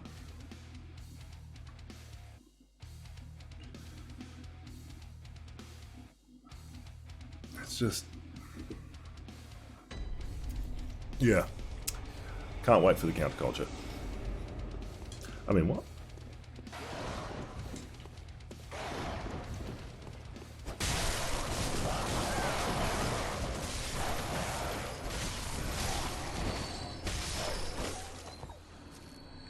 Exactly. The phrase "I disagree" literally means just that.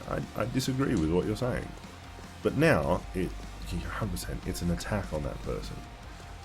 And unfortunately, it's why people like Andrew Tate and Robin Peterson, and all of them have risen to the level of influence that they have. Is because they're giving young men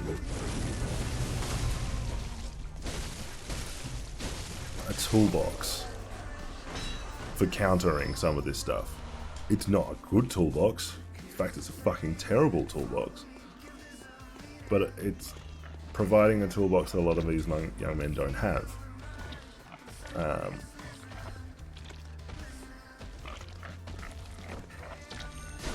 Why have a reasoned argument with someone when you can just yell at them or tell them that they're wrong because they're a woman, or come up with some other bigoted reason why you're better than the other person? No, maybe the other person is better than you. Or maybe even more profoundly, who the fuck cares? Does it matter if the other person is better at you than one thing? No. No. We're all unique individuals. We're going to be better than other people at some things, and we're going to be worse than other people at some things. That's the nature of humanity and a unique set of skills. Son of a bitch. Should get off my high horse and actually play this game properly, hey?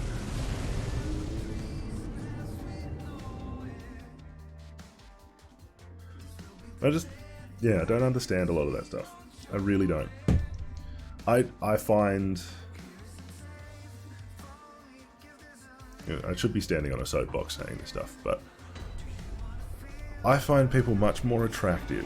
I don't mean, oh my god, I want to sleep with this person, but it's, oh my god, I want to spend more time with this person, I want to understand how their brain works, I want to... I just want to know a bit more about this person when they're capable of showing that they're not perfect. When they're capable of actually having a reasoned discussion. when they're capable of separating themselves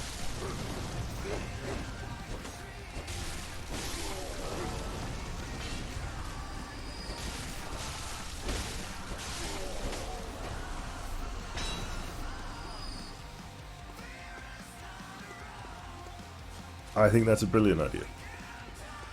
I think that's an absolutely brilliant idea. And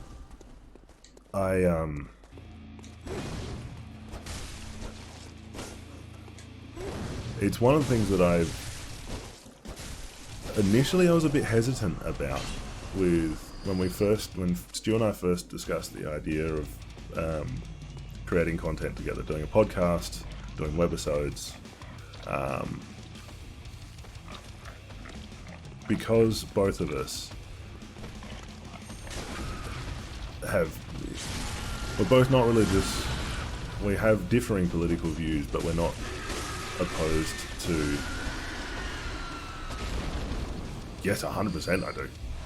100% I want to hear a nuts D&D story. D&D stories are always good.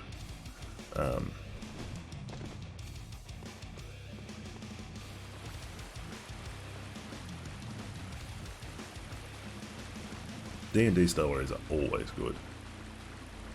But once you're typing out your story, yeah, one of the first things that I was conscious of when I first proposed the idea of making content with Stu is the fact that we both are not really afraid of our ideas, discussing our ideas, putting them forward, and that we both have some occasionally controversial ideas. But we regularly talk about religion and some of the falsehoods of religion, and talk about the falsehoods of politics, mostly social politics. We don't really get into state level politics, but it's mostly discussions on things like, you know, gender. Who the fuck cares?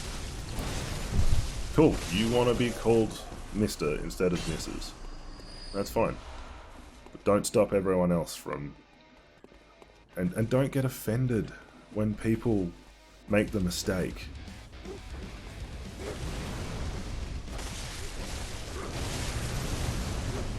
Because, hey, if you outwardly present on the slightly male side of things, and someone makes the mistake of calling you sir because they're trying to pay you respect in a conversation, don't get angry at them. Don't get all butthurt because they used the wrong word. So you ran a game in college for a group halfway through.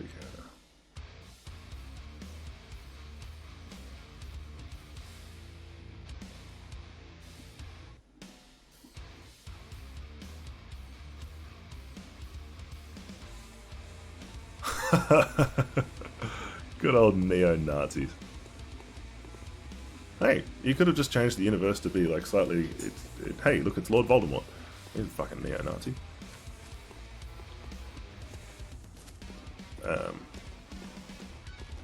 That would have been hilarious and yet really awkward.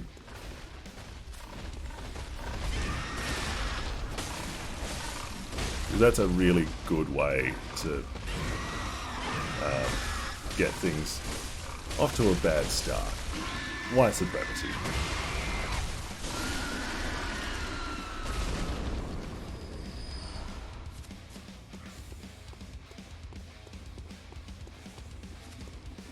But I will just point out to everyone that this is a safe space. If you do have anything you want to say, you're more than welcome to.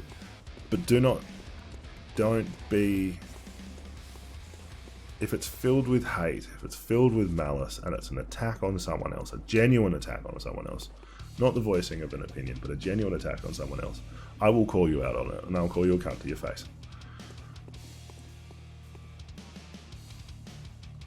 Oh, that's even worse. Oh, yeah, I ran into this guy from school, and yeah, now he's neo-Nazi. Yeah, that'd suck. That'd suck. I'd be gobsmacked too. Hey! Crazy lady.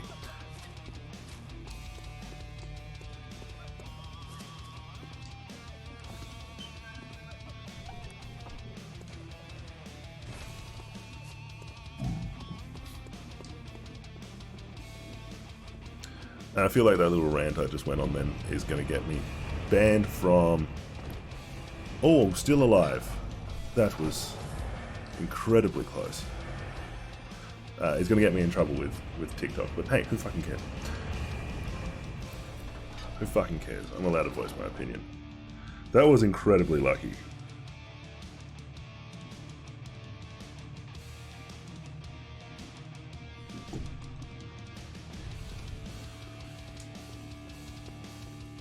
Just puts me at a slightly weaker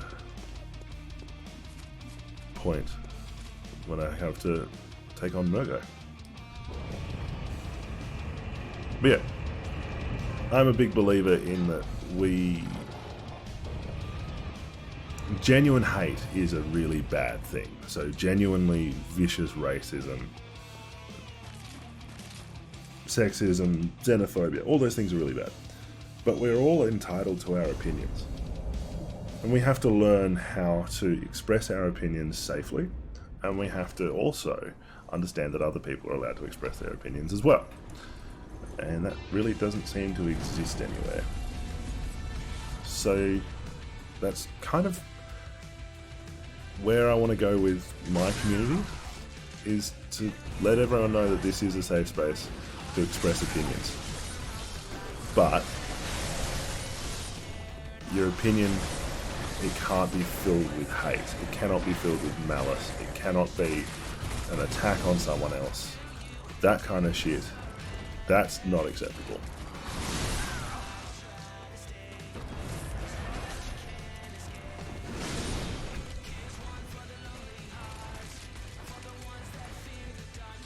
Can I do this quickly enough?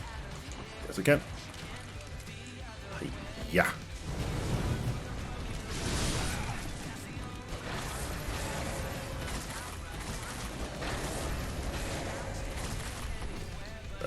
She's doing this thing.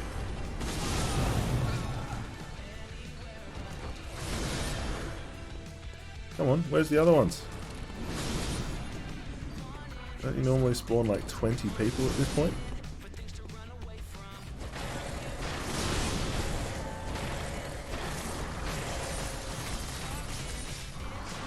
There they are.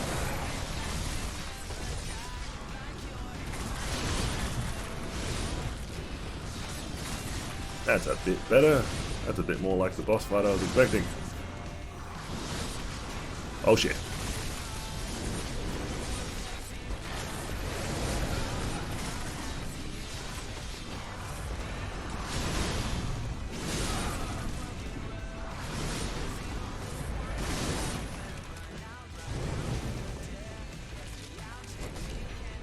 Ah, you bitch. Come back here.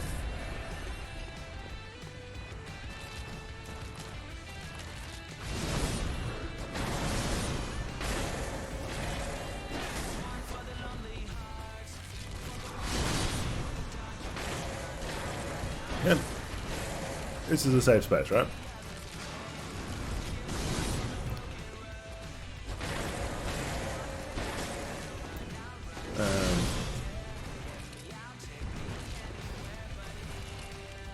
Absolutely. That's it. There are a lot of very intelligent people out there who are capable of separating themselves from their point.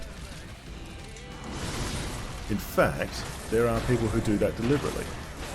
And you are 110% correct when you say that intolerance breeds divide. But we really need to get out of this stupid phase we're in at the moment, where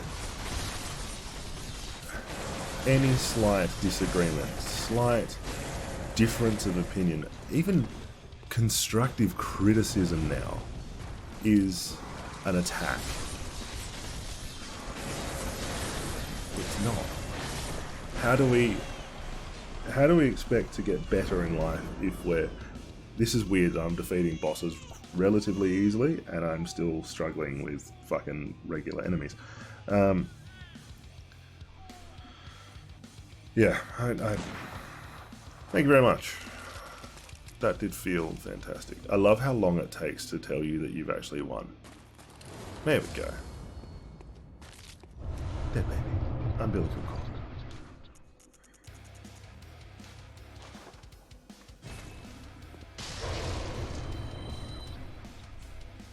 Yeah, man. It's a fucking weird time we live in. But, hey, we'll get there. We'll get there. There's still a lot of very good people out there, and there's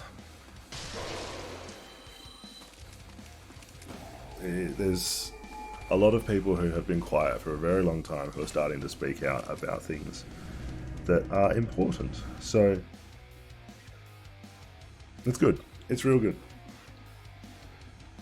It's real good. One thing that does shit me, right? Sorry, I'm gonna... Oh yeah, the whole thing's on fire. Good hunter, Dorgammon. So I would brand myself as...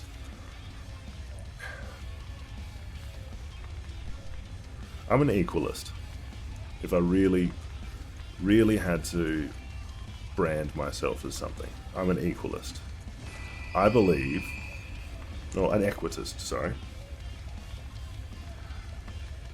I believe that everyone should have equality of opportunity. Not equality of outcome, but equality of opportunity. Farewell, good hunter. We should all be able to access the same opportunities, and it is our individual skills and makeup that determine the outcome.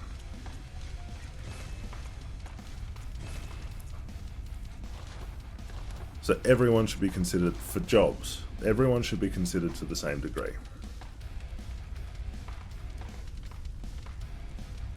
Oh, I think people have very sensitive egos at the moment. I don't think people actually have healthy egos. I think they have very unhealthy egos. And so any little thing is a slight on their ego. But I'm all for women having exactly the same rights as men, having the same pay grades as men, absolutely. But there are things that women can do that men can't, and there are things that men can do that women can't. And we should not be trying to erase that. For example, men will always be able to lift heavier weights on average than women because of a hormone called testosterone.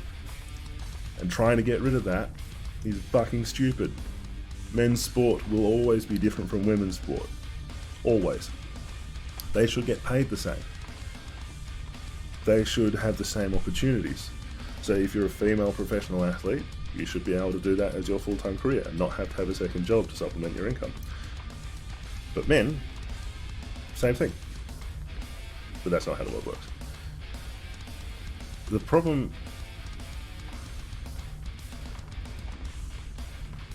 Absolutely, exactly. Problem is, that's not how society works. Unfortunately, someone is always going to have power over the others. So in reality, we as straight white men have very little power amongst the younger generations at the moment. Our opinions are held to less regard. We're held to higher enemy standards than everyone else because of what previous generations have done. Unfortunately, it's something we're just going to have to take on the chin as men. But it doesn't mean that everyone else has to treat us like that. What should be happening is we should, and it's what I try and do, as a man, I understand that I have certain levels of privilege. But they don't completely invalidate me. In fact, they actually give me a perspective that is unique to me.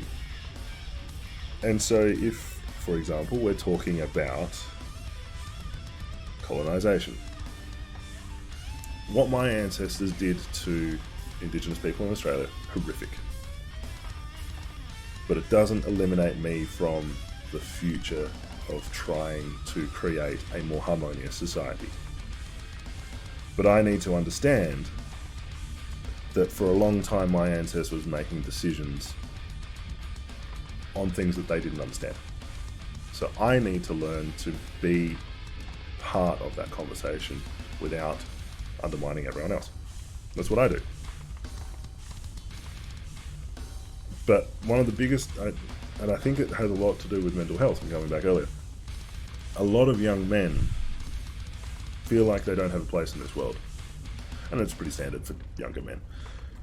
But it's worse because their values aren't held to the same degree. Their opinions aren't held to the same degree. And they're often seen as the enemy for things that they haven't done, which makes it so much harder.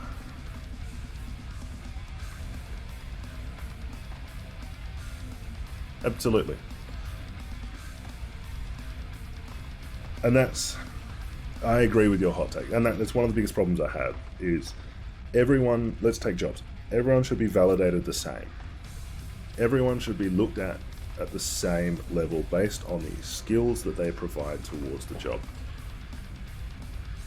The fact that for a long time nepotism was a thing, so you promoted your mates, or that people feel uncomfortable when they deal with certain groups in society has also meant that the wrong people have got promoted.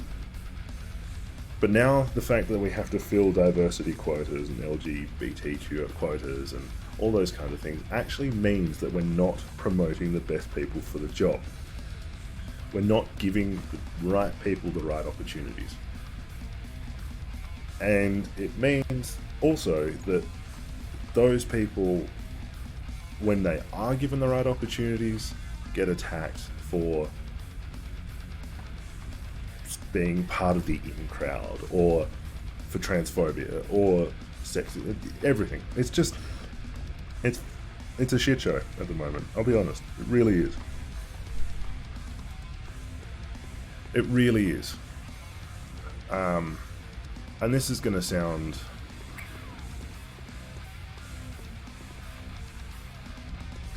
bad. I'm just going to go straight at it. It's going to sound bad. I genuinely believe that men my age and younger are at a serious disadvantage at the moment. But that's... No, but. That men my age and younger are at a disadvantage. But in the past, the way that has been rectified is by tearing others down. And that's not the way you do it.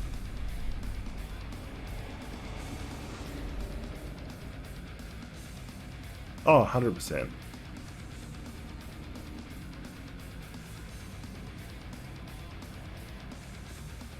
Yeah, exactly.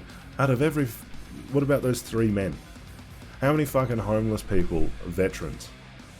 That's a big one. Alright.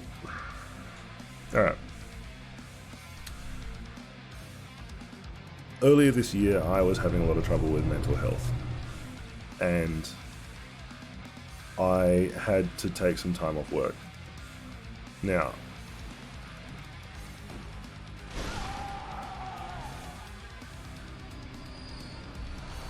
she doesn't actually die, by the way. She's just traumatized by what's happened. Thank you. I will hydrate.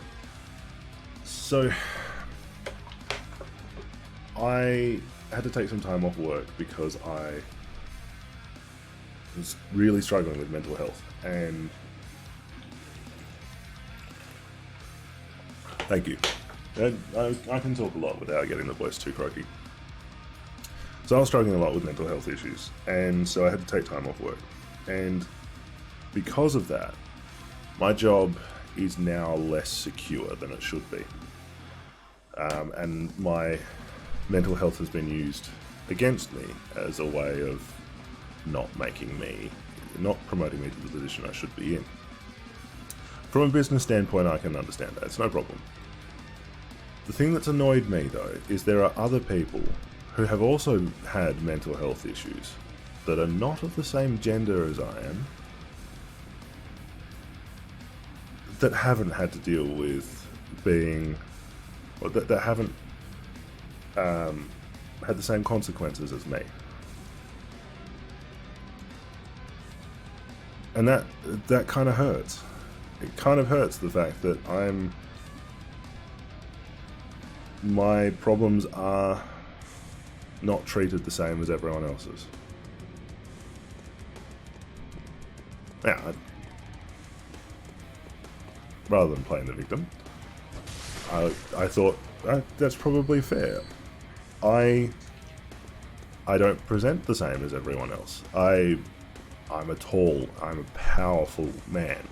I dress very well when I'm in the office. I always keep a level of decorum and civility to what I do. And so from the outside, I don't look like I'm struggling, which is very, very common amongst men.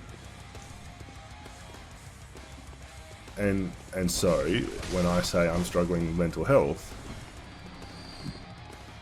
people don't see it. Doesn't mean it's not there. And so I'm a little... I have some issues with my workplace at the moment because I feel like I am slightly marginalised.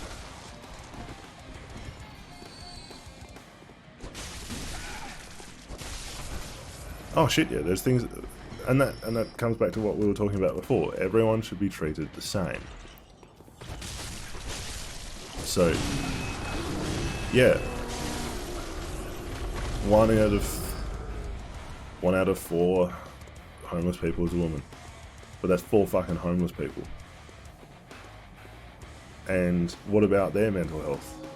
If there's a veteran amongst them, that 4, then they're probably going to have a more difficult mental health situation than the others.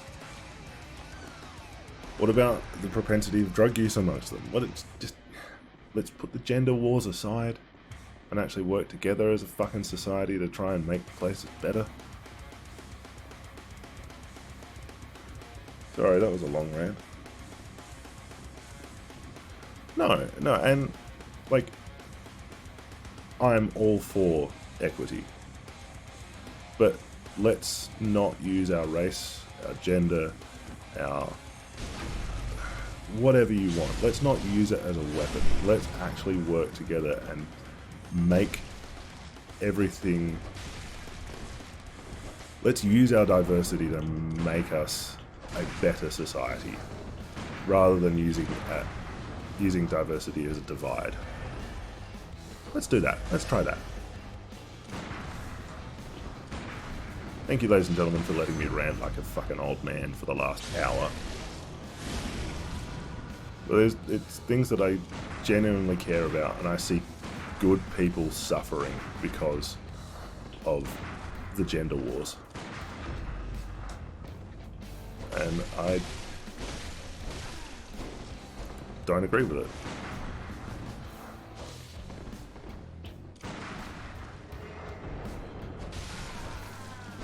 Fuck you, Kanehurst, bitch. Yeah.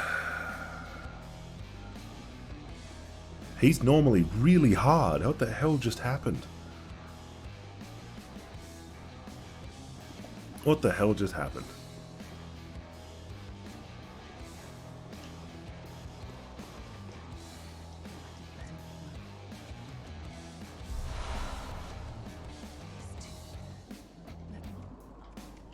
And she's gonna die. Excellent. Yeah, I normally find him one of the hardest bosses. Well, he's not even a boss, he's a fucking side mission. Normally find him really difficult. I'm genuinely surprised at that.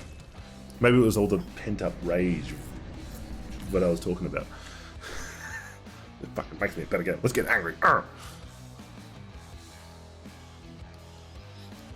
I did sneak and cheat a little bit at the beginning there with the whole walk up and stab him in the back, but I'll take that. I will definitely take that.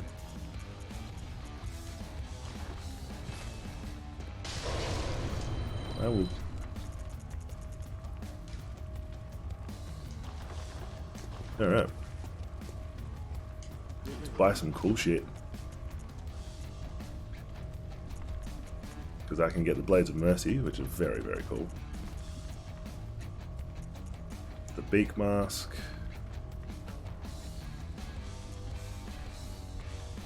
I do...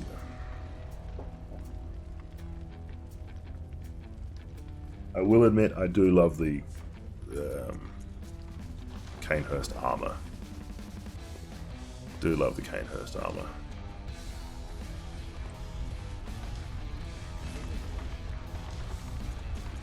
Please be here. Gascoigne. Ah, that's alright. Oh no, wait! I've got to actually get into Canehurst.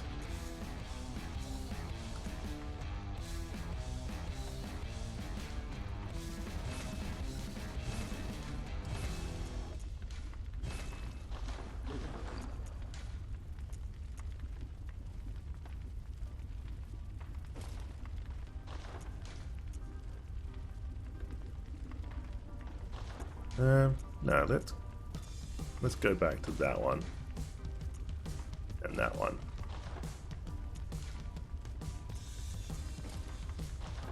Let's go back to Canehurst.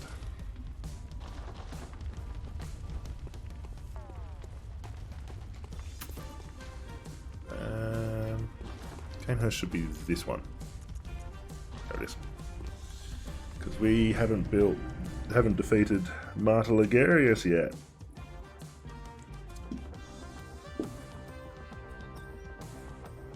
Oh.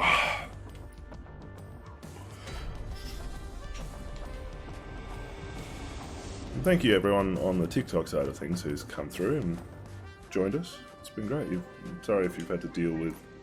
Appreciate the like for the live. Sorry for a bit of the rant there. That's alright. I don't think I copped any followers during the rant, but I also don't think I lost any, which I'm taking that as a win.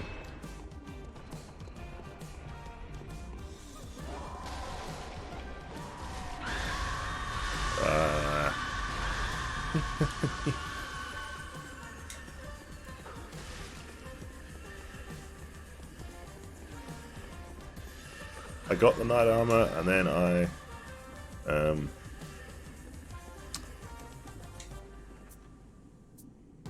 wait, no, I didn't. I didn't get the knight armor.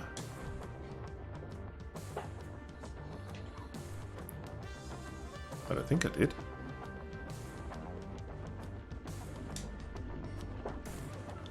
I think I made a stupid decision and didn't actually pick up the knight armor.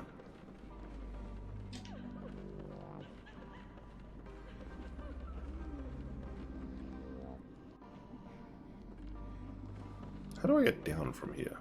Down there, that way.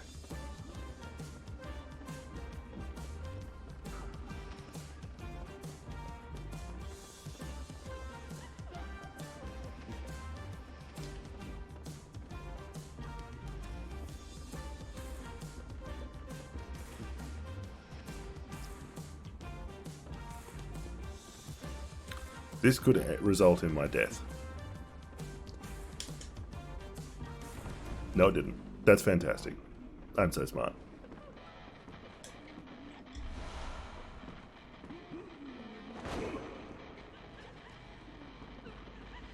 I'm genuinely surprised that that worked. Because we need this window. Because I honestly think I didn't pick up the knight's armor. Easy way to find out. Oh yeah, I did.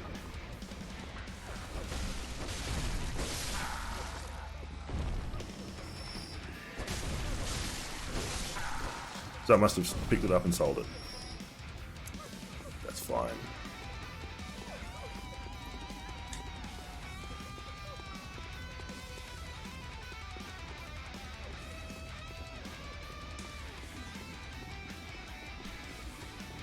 It's just the Canehurst helmet that I want.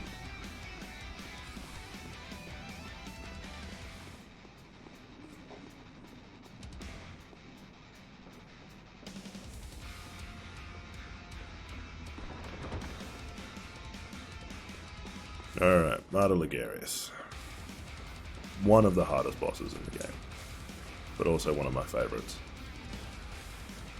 Because you really feel like you've beaten him when you actually end up winning.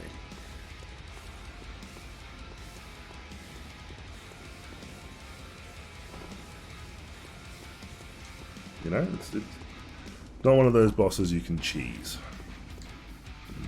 Cheese. I like cheese.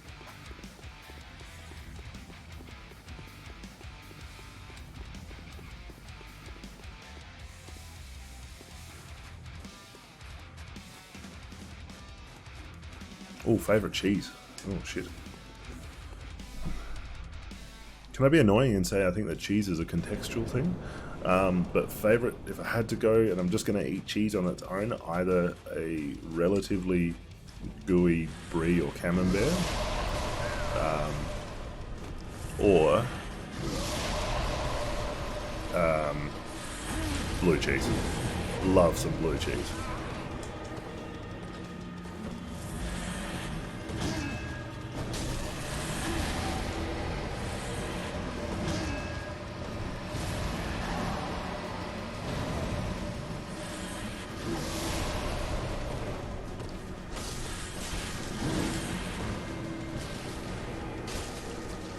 Sorry, I will probably not reply to anything put in chat for the next few minutes because this is a tough boss fight.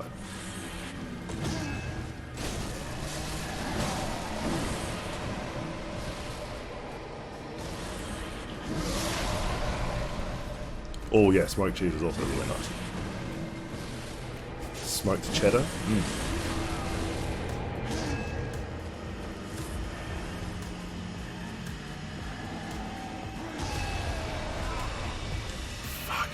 That AoE is just brutal.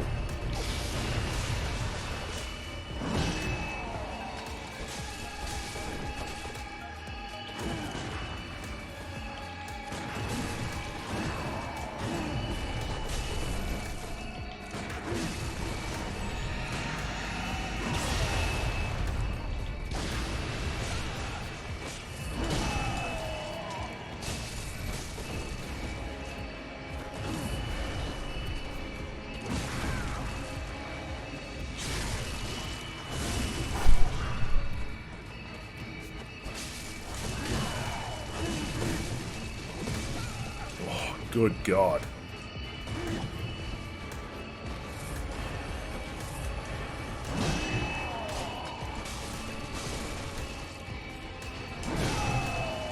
You bastard.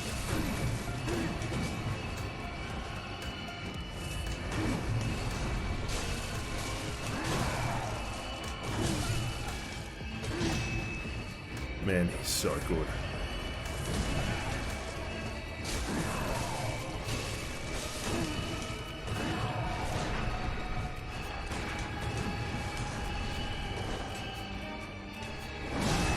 I'm not saying a word because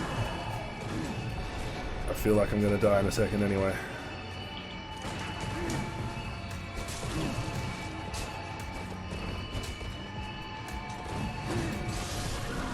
Yes!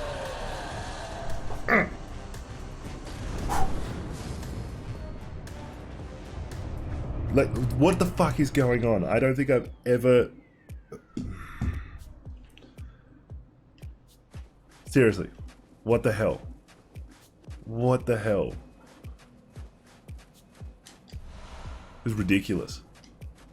This is ridiculous. One Crown of Illusions.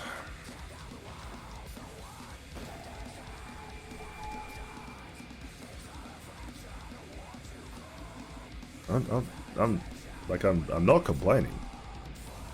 I'm not complaining at all, but seriously, what the fuck is going on?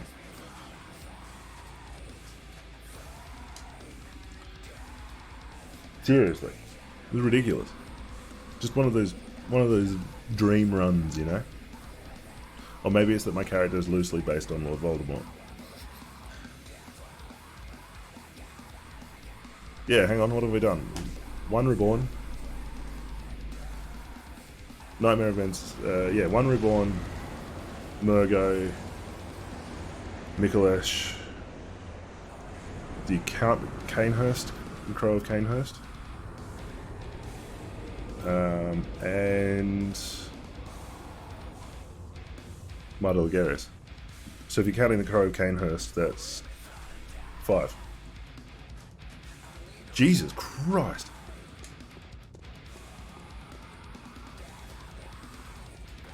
I should probably start calling myself a gamer after this. Alright. We all know what's about to happen. I'm joining Canehurst. I'm joining the fucking vampires.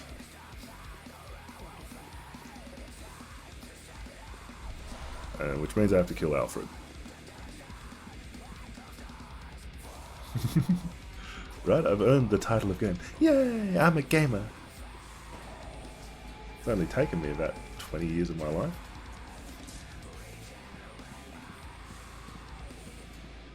We're gonna kneel. Kneel. Blue-scented hunter. I am Annalise, Queen of Castle Canehurst.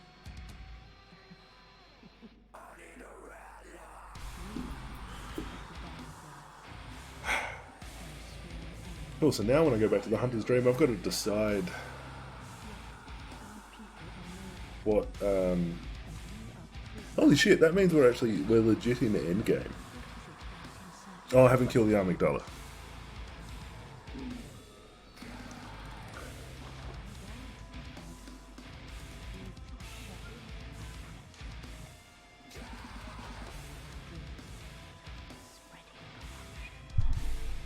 Damn. I'm impressed by myself.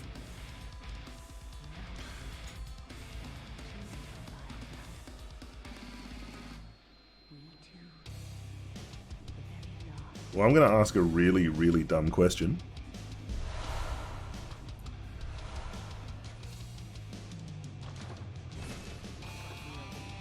Can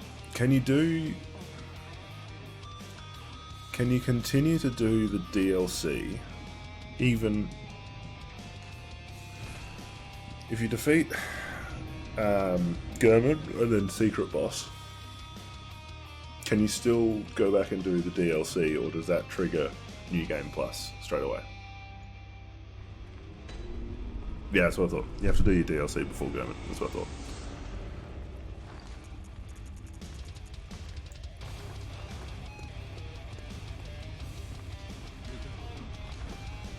Alright, DLC it is. DLC and then... Well, and at some point, fucking... the Chikage. I love the Chikage, but it's a hard weapon to use.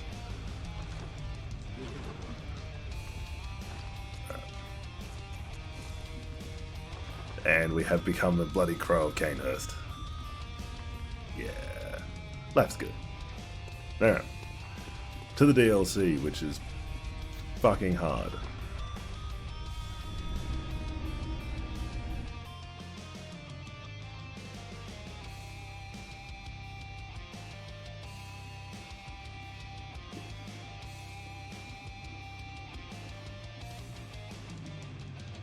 No, I said I love the Chikage. Chikage is literally one of the best weapons in the game, but it's hard to use. Mostly because it's a blood weapon. I think I called it a hard cunt.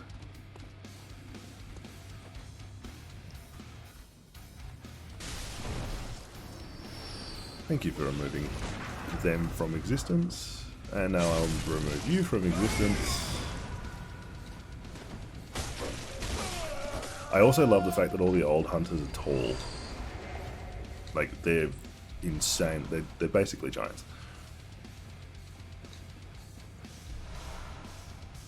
I know, it's just a cool... The Bloodletter. I've tried it. It's mixed. You need really... It's a weird build to be able to get the best out of the Bloodletter. You need strength and blood tinge.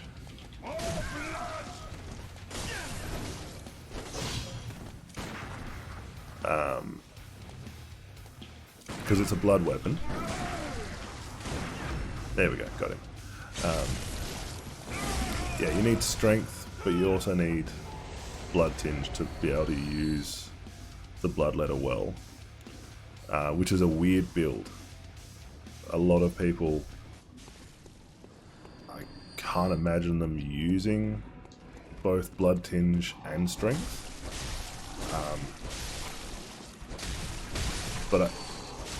And it's quite slow, but it's powerful as fuck, which makes it quite a good weapon.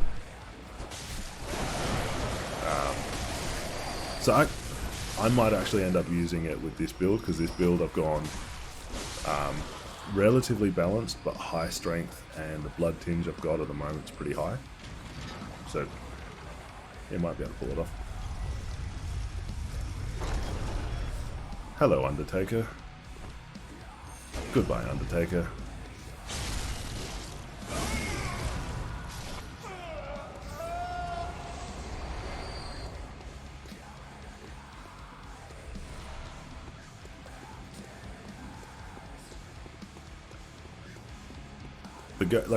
The enemy that uses the Bloodletter is fucking difficult. Oh shit, I totally forgot about you. That's the other one that's not talked about much and not used much, is the Strafe, the weapon he has. It's a pretty good weapon. It's pretty good. Ah, the fucking whirligig sword. I hate it. I hate it. I think it's a useless weapon.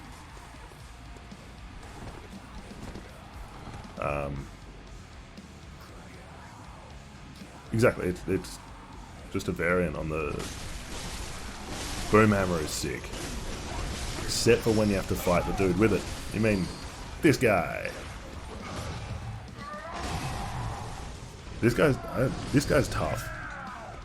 I don't know why he's so difficult.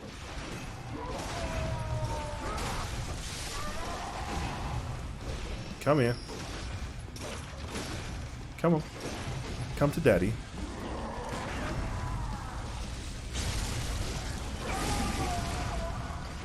He's just strong as hell.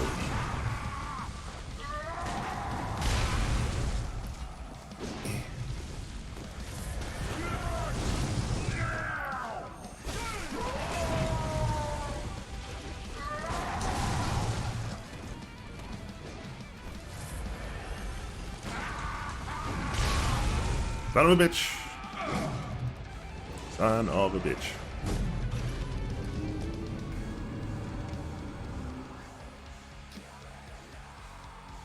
Well, with that decease, that's about me done for the morning. It's been a long one. It's been a good one. It's been a great one. It's been a hell of a run. But I do have to get on with some things that I need to do today. So...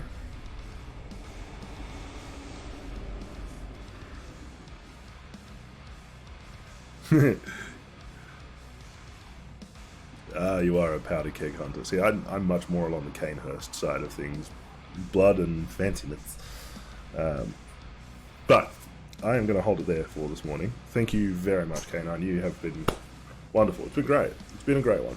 TikTok fam, you guys have been wonderful. Thank you all for the views. I'll say goodbye to TikTok first. Take care. I'll see you guys all soon. But yeah, K9, thank you so much. I really, really appreciate your time. Thanks for gifting Stu the sub. And I'll see you on the next one, probably in about a week. If not, I'll be back here on Tuesday night, I think. We'll see how it goes. But you take care, man. And everyone else, look after yourselves.